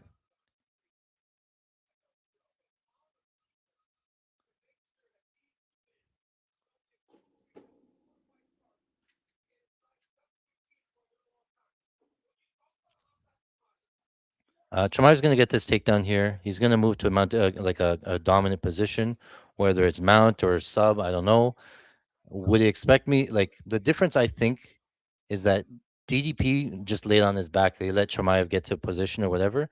I do think that Sean Strickland will try to get back up, race up to his feet, and in doing so, I think he will give up his back and he might get subbed. Um, we took some Chimaev by Americana Kimura at 40 to 1. And yeah, if Sean Strickland hits this 345 KO, then we make 6K there. So we're laughing here.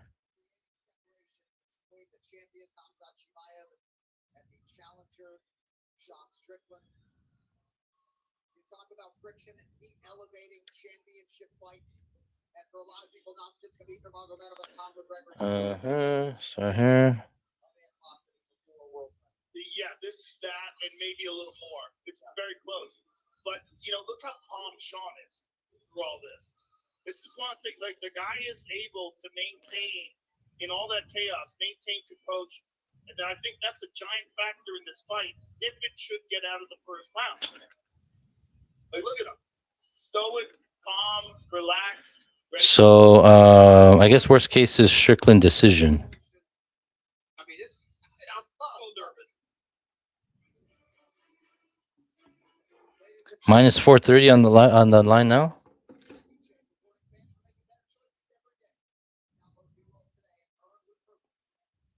Chimaev turned 32 on the first of this month. Sean Strickland is 35. Chimaev taller by an inch. 1 inch in reach for the American Sean Strickland.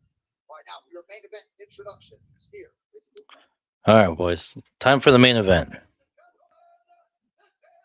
Hopefully, this is the fastest fight you've ever seen. He subs him. The significant strikes are like 2-1 to Strickland, and we get a sub within the first 2 minutes. Neck crank. Neck crank.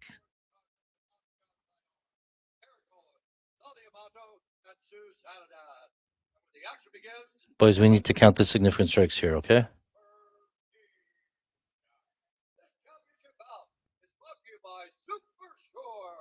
your corner team for business insurance, the official small and medium business insurance partner of UFC.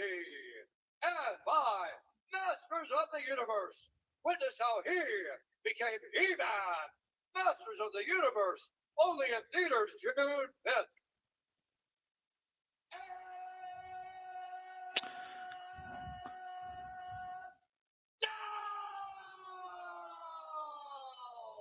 For those in attendance and UFC fans watching around the world. All right, boys. Last fight of the night.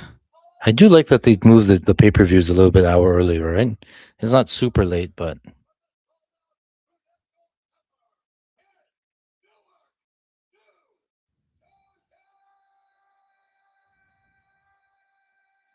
everything is so long. Just get on with it. Michael, Bruce.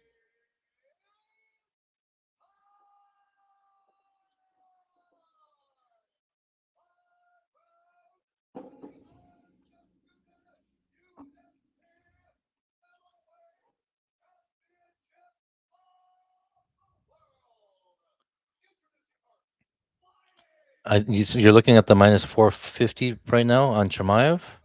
That's gonna go to minus 1,000 real soon.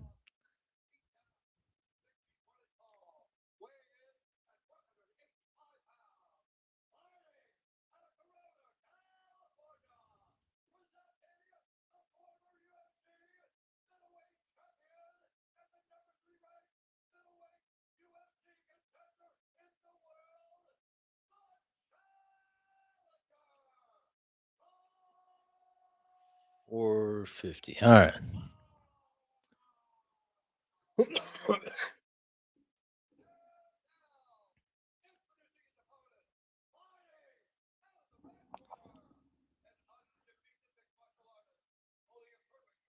Guys, just wait until the bell. Like, why are you trying to fight before the fight even starts? It makes no sense.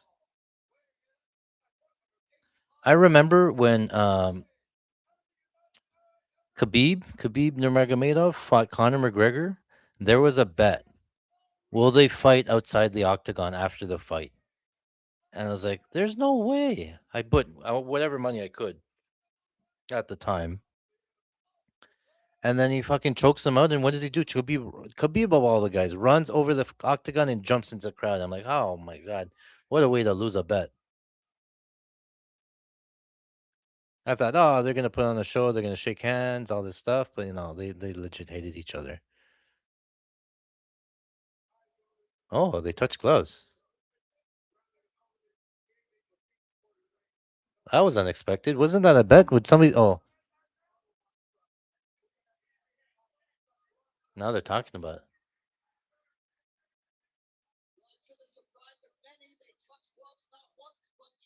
Yeah, now they touch gloves again after the bell rings. I think there was a bet. Will will they touch gloves after the bell rings? All right, round one.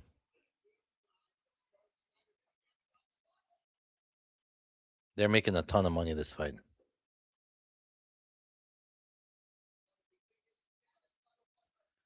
All right, round number one. They're off. Chimaev's in the black trunks, orthodox. Strickland's in the white trunks, southpaw.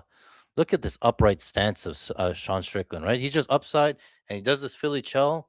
The takedown's going to come so easy. In on the takedown right away. And he gets it. I lost the 18 seconds.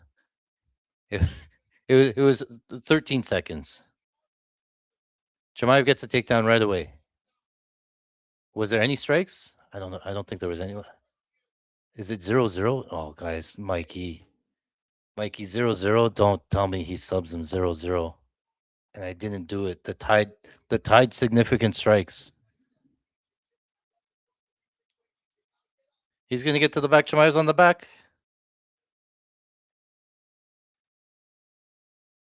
Hit him once significantly, Sean. Once, just once significantly. Chimaev's on the back. One hook in. Drags him back down. Mikey, oh my goodness. Both hooks in.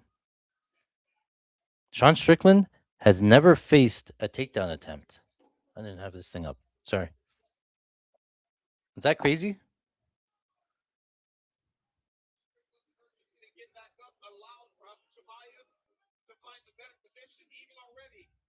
Chimaev on the back. Chimaev with the choke. Oh, no.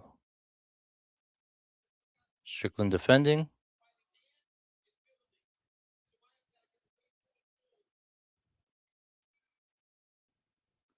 720. That live line's gone.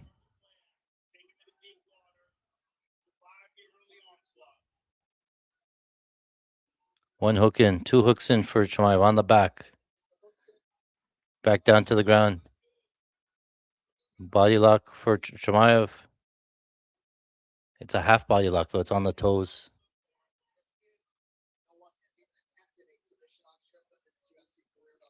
Yeah, see?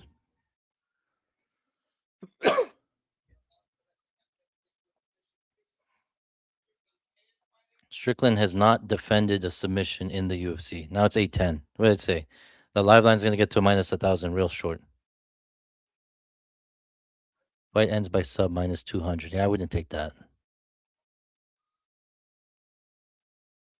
Maybe, but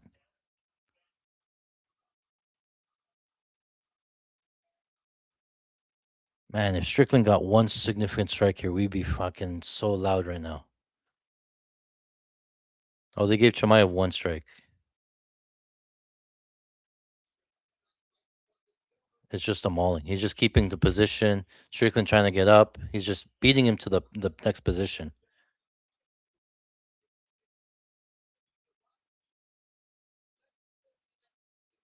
Yeah, he's just riding on top.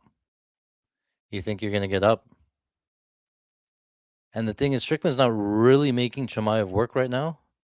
Chimaev's still on the back. A minute 46 to go in round number one. Strickland on both knees.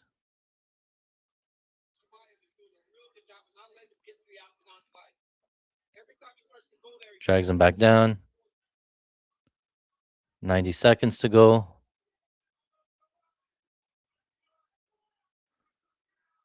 Chimaev on the back. Sub one was plus 450 or something like that, man.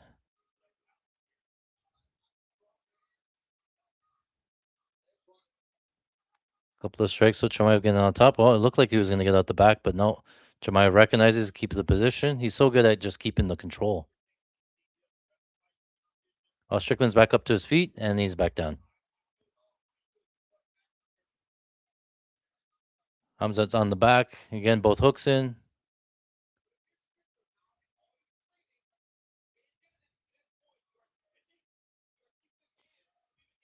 We got to watch the cardio here, Chimaev.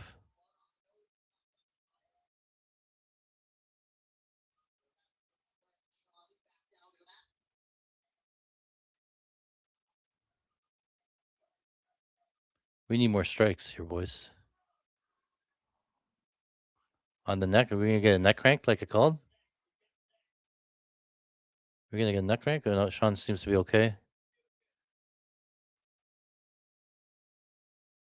Sean's out. On the other side, he has the other side. Oh, he's out.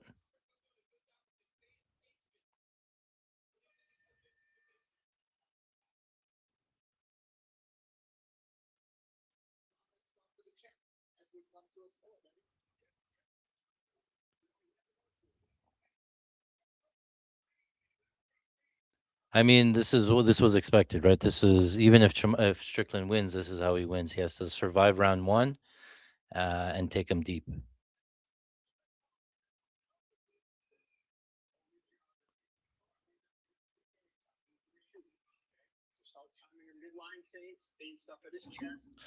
Plus 390 on Caesars for Strickland.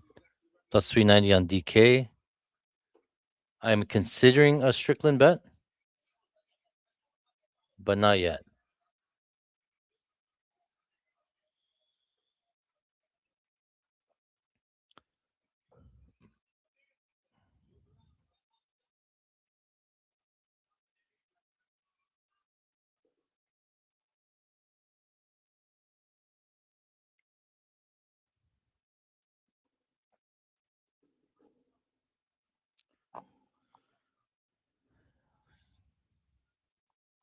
Found pretty good odds on Pauly.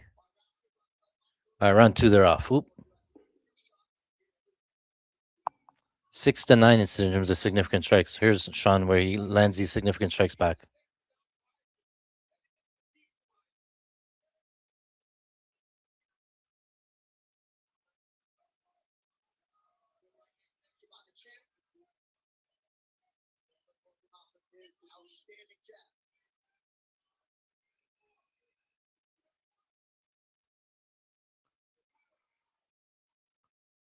Jab to the body, Chimaev.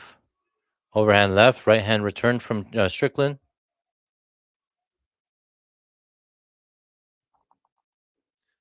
I'm gonna play a little Strickland on Pauly. I just don't want to miss it. And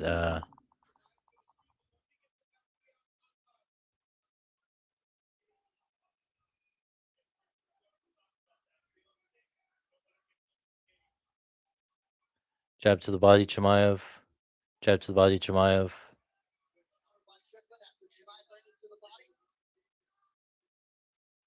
They're standing in front of each other in the pocket.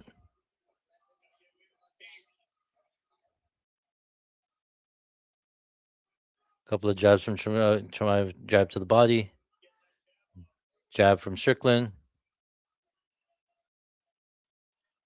Nice jab from Chimaev, right hand from Strickland.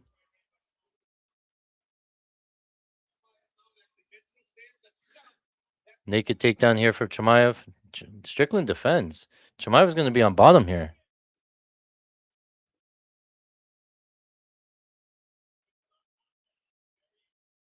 Strickland on top.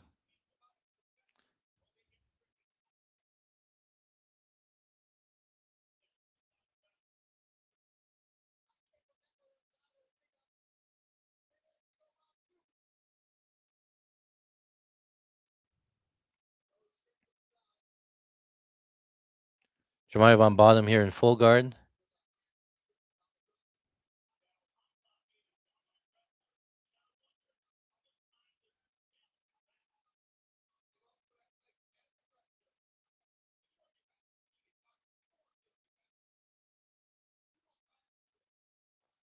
Pushing on the hips here from Chimaev.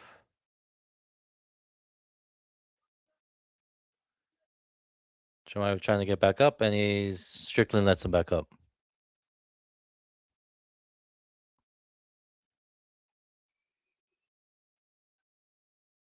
One, two from Strickland. Oh, and a bad shot from Chimaev. I don't know. Chimaev's slowing down a little bit.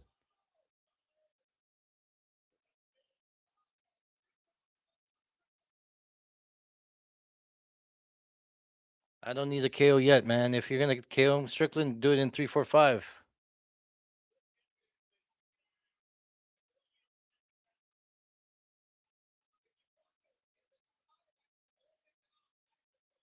Yeah, Strickland's making him work here.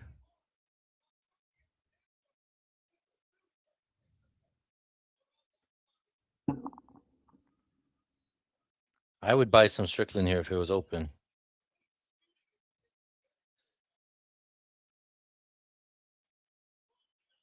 Chimaev does look like he's slowing down. That was the cardio thing that could be an issue here.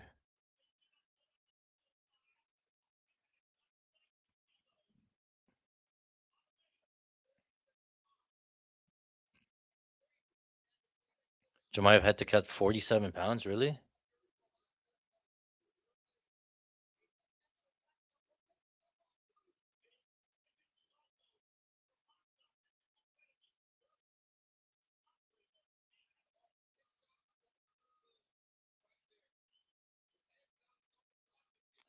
Yeah, this is Strickland getting 1-1, and then it's gonna Chimaev plus 190. Wow.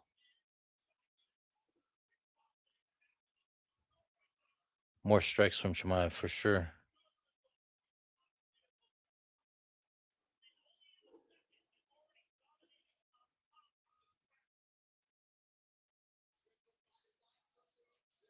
What was Strickland's sub? Sub 345.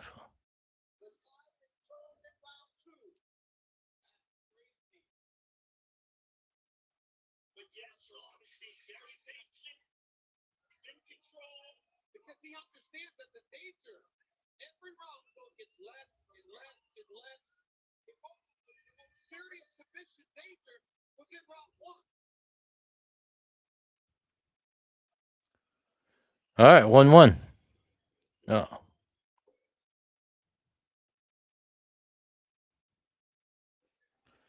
Chimaev 1, Strickland 2. Now we're into round 3. Now I could take a KO. A Strickland KO wins 6,000. A plus $20,000 bet.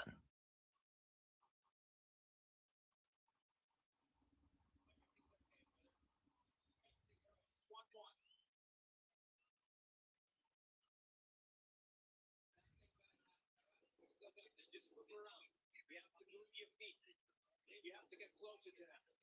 And then try your left hook. When you're jumping up, left hook. Everything's all right. All right, calm down. We're still good. Everything's all right. Calm down, please.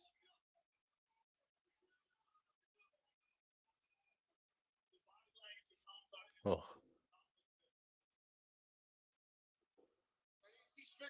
Yeah, he didn't set up the takedown there at all.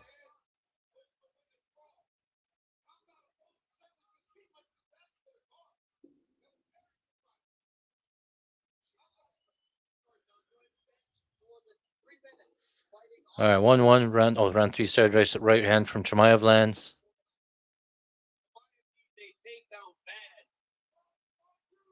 Oh, big left hand misses for Chimaev.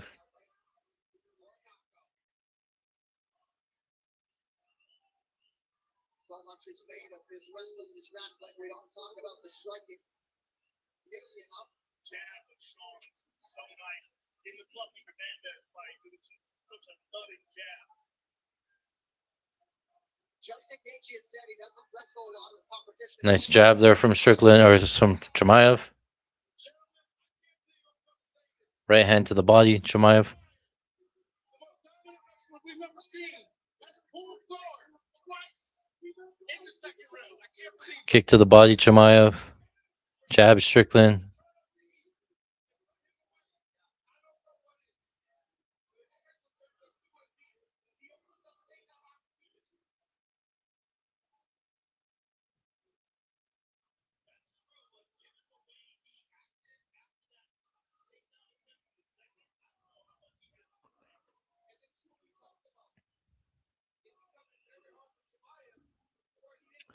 Looking like it's going to go to decision here.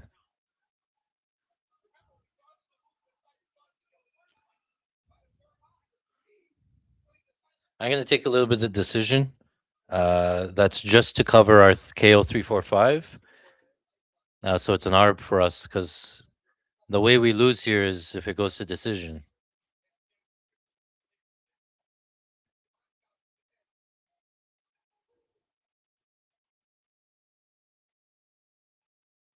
And it looks like Chimaev's just like coasting here, just trying to get some energy back. Maybe last 2 minutes, he'll shoot another takedown. Because, yeah, Strickland winning a decision is really bad for us. And it looks like it's trending that way. So I'm going to put a unit on decision live, but as an ARB.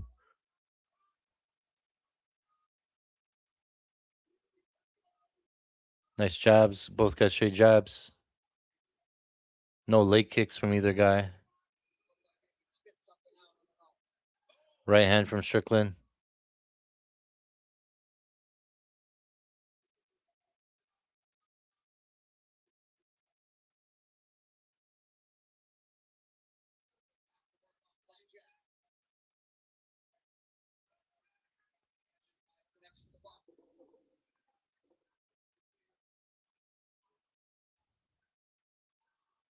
What's the live line here? Minus 180 for Strickland.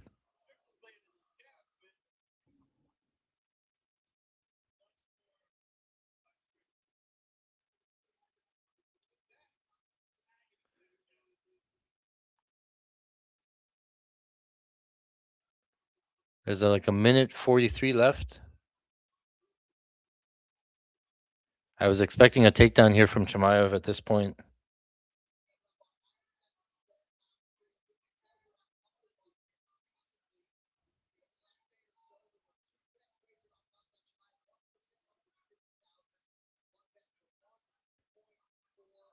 $1.4 million on Pauly on Chimaev. Wow. Somebody laid the juice. And that right hand there by Chimaev was throwing some intent, but Strickland does that shoulder roll. Right? He fights for that Philly show. Strickland's bleeding out his nose. Yeah, he is. Something landed. Oh, I'm not landing. They're kind of straight down here at time. Yeah, these guys, it's a close round. I think it's Strickland round. I think it's going to be 2-1 Strickland here.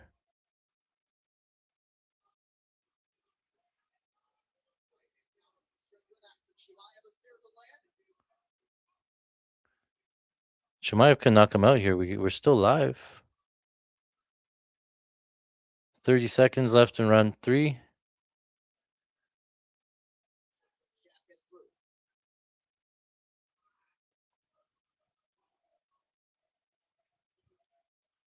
Oh, right hand for Chimaev.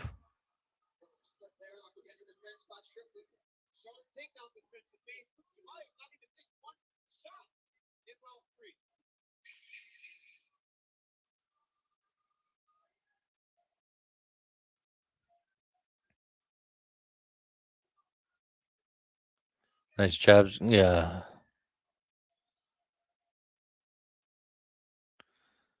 Okay.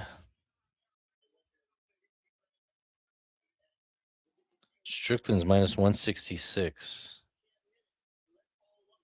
I'm going to take minus 166, Sean Strickland. As much as I hate it.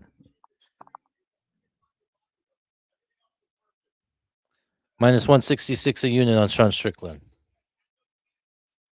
Oh, it's picking on Pauly. What the hell?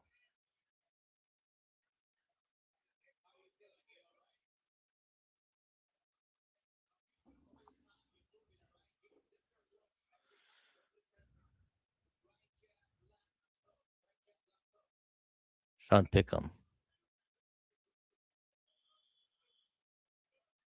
I think he took that round off to coast to try to get some energy back, and now he goes for takedowns. Coast for a round, get some energy back, and then now get takedowns. We're in round 4 now.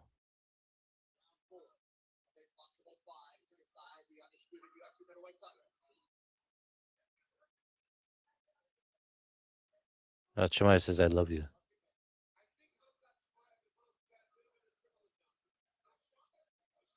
And now Chimaev's back on the front foot.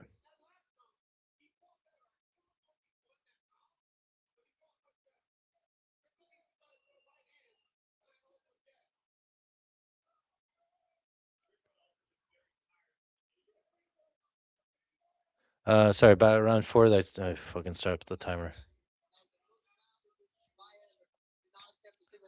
Chimaev on the front foot, just jabbing and right hands. Left hook lands for Chimaev. Kick to the body, Chimaev. Jab to the body, Chimaev. Jab to the body, Chimaev.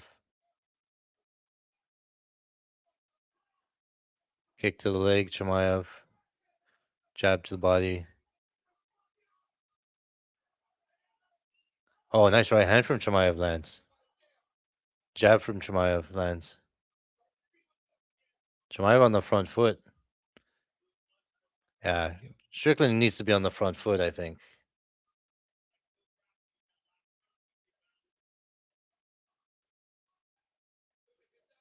Yeah, now he's setting up the striking so the takedowns come a little bit earlier or easier.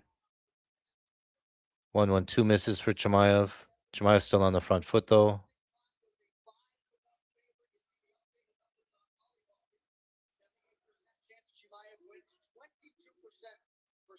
Those numbers figure to sway as this fight continues. But Strickland certainly Both guys jab.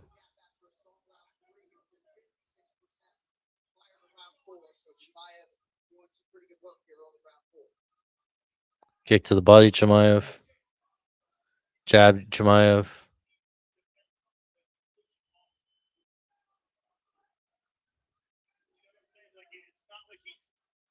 Strickland needs to go forward, man. He can't be backing up like this.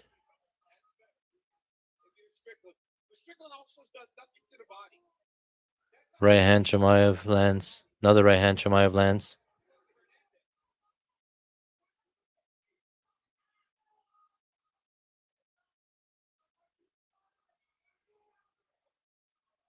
Chimaev looks fine. He's rested now after that one round of just jabs.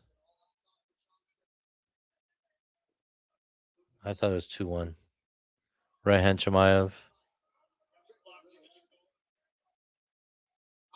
Chimaev's back to minus 270. Yeah.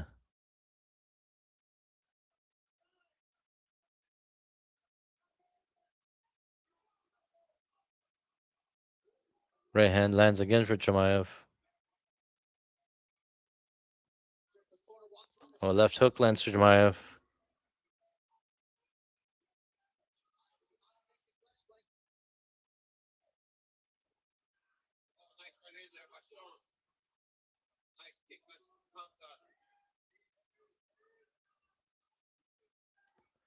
Man, these guys are just having a little light sparring match here. Jab Strickland, right hand Strickland. Should be 3-1 Chimaev, huh?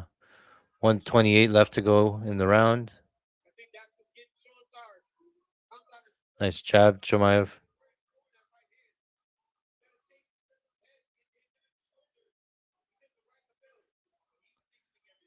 He's getting the style of fight that he needs and he wants, and he's still not like delivering Strickland. Like, why are you getting backed up by Chimaev on the feet?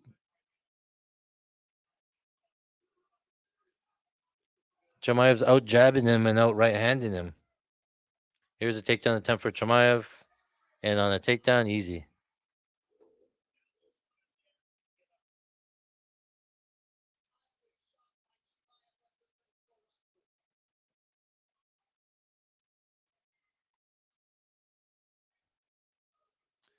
I lost a takedown in there, yeah, because he didn't shoot a takedown that round. Fuck.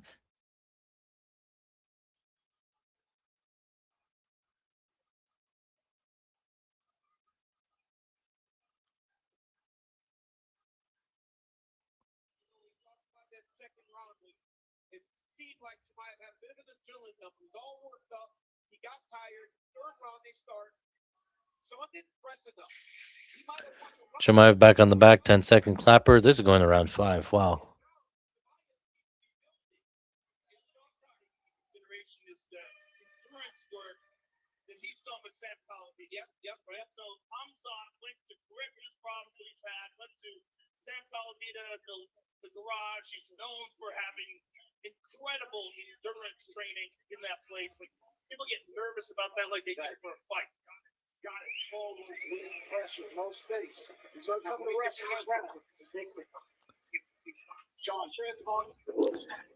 You guys have it 3-1, 2-2.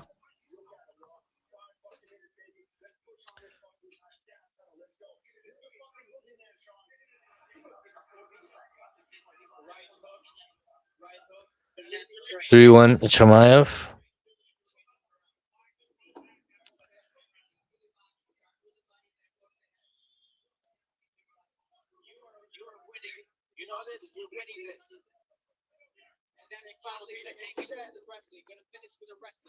The only one to handle that garage better than Almanzo and Gams in the corner, Hamzat Chimaev, was Hamzat himself.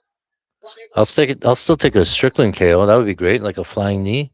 But unfortunately, Strickland has zero power in anything. I think it could be 2-2. I think round 3 was kind of close. Yeah, it was probably Chimaev, but easy takedown.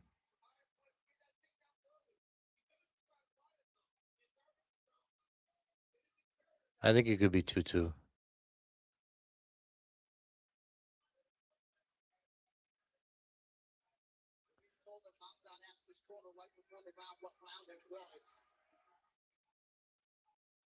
Yeah, he was just conserving energy.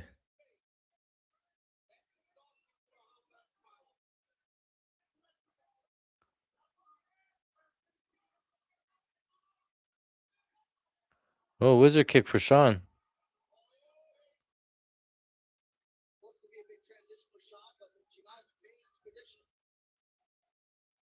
Uh, Chimaev gets to the back. Hats off to this guy. You know he's a beast, and I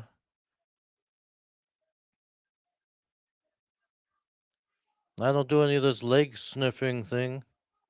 All right, they're back out. Round number 5. Back out to space. Strickland looks like he's slowing down. 3:43 left to go. Stop the timer again. I forget the timer.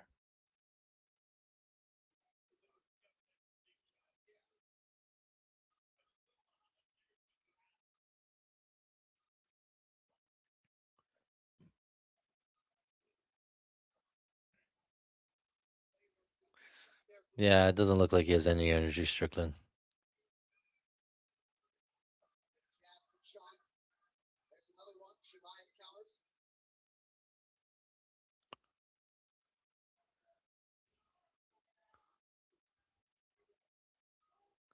Strickland gets the fight that he wants and still can't really perform.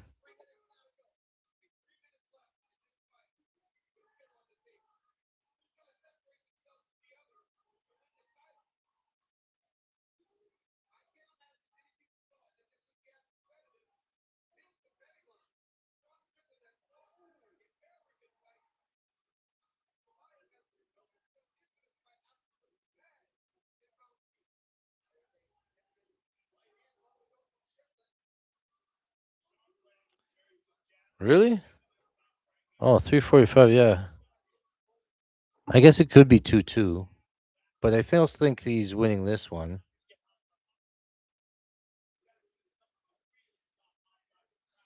I'm going to take Hamza Chimaev minus 345. 1 unit, 345.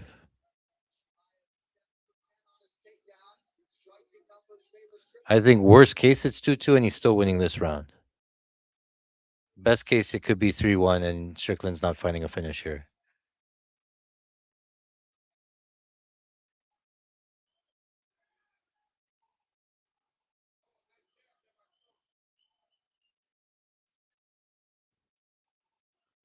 Oh, overhand right misses. Nice right hand from Chimaev.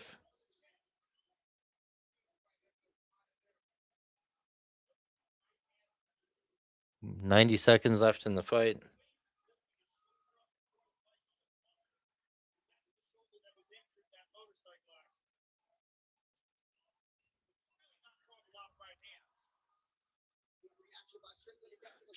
Takedown attempt for Chimaev. Gets it.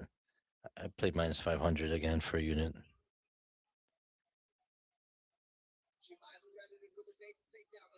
Eighth takedown. Damn. 9.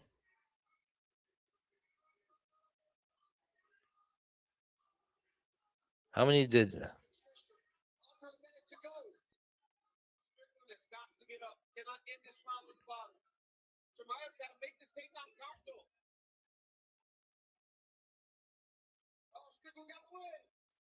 Oh, nice right hand from Chimaev.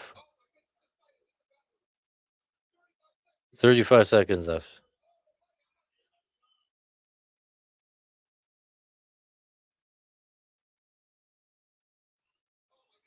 Oh, big right hand from Chimaev.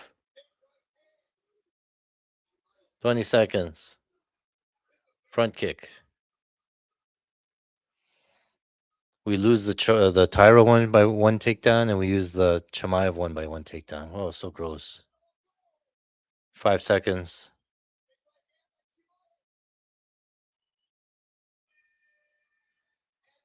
Goes to decision.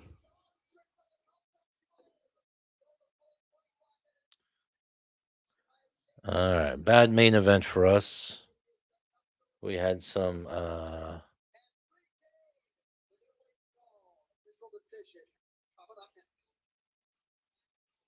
couple of shots there. All right, I gotta grade everything, boys. While we're waiting on the official decision, again, appreciate you guys hanging out with me Saturday night. watching the big card in New York, New Jersey. Again, if you like what you hear, if you want to get more of this, join us today. Patreon.com/FightingStats. There's a QR code in the corner there. Again, we do this every single week. We just do it in Patreon. I show you what I'm watching, and we live bet. We break down fights like this. So give us a try. I think you get like a free trial there as well. But yeah, I'm gonna update all of our plays. Yeah, Sean thinks he won. We will see. And then again, all the best. Again, next week, still, there's been like no breaks. Next week, there's another event. I'm not the highest on Melky Acosta. I think it's Melky Acosta, Arnold Allen. I want to pass it right away because, but then I'm just going to hate not being able to fade him. So. Just had a nice embrace. A lot of fans wondered if these two would bury the hatchet. Let's look back at some of the action chain. Good takedown defense by Strickland. I thought it would be a lot more. There's not. Yeah, it was a bad. What was Chimaev doing there?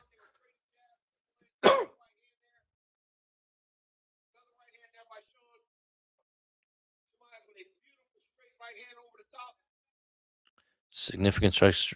Sean got significant strikes. It was plus 300. Tried plus 400. Oh, I should have hit that significant strikes for Sean.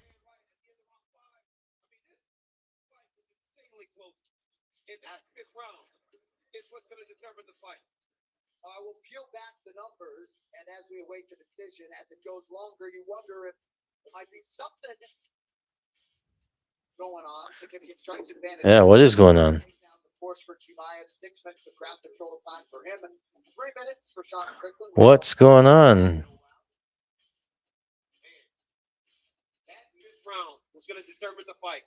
You can still get Chimaev here on the live line here.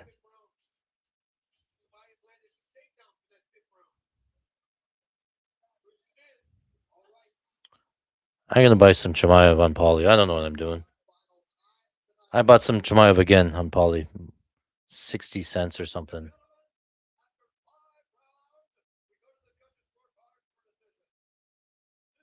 Oh, it was split. Oh my god.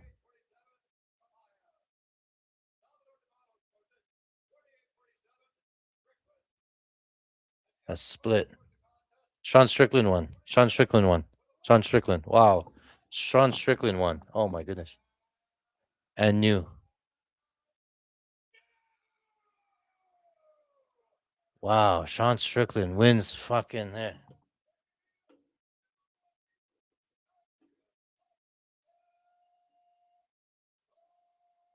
Wow.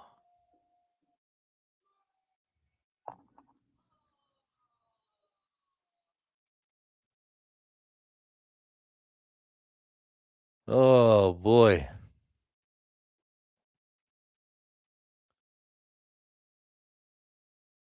New champion, Sean Strickland.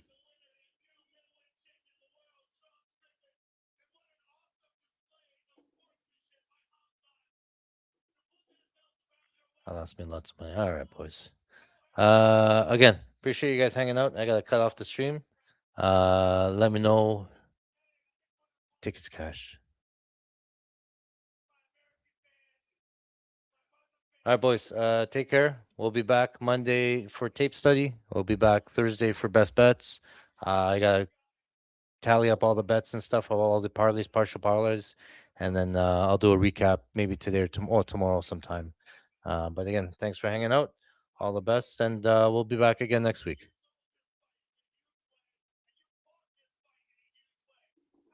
Well, that is it for today. Thank you very much for watching. If you like this type of content, make sure you smash that like button, hit the subscribe. You get notified anytime we put out new content. Remember, for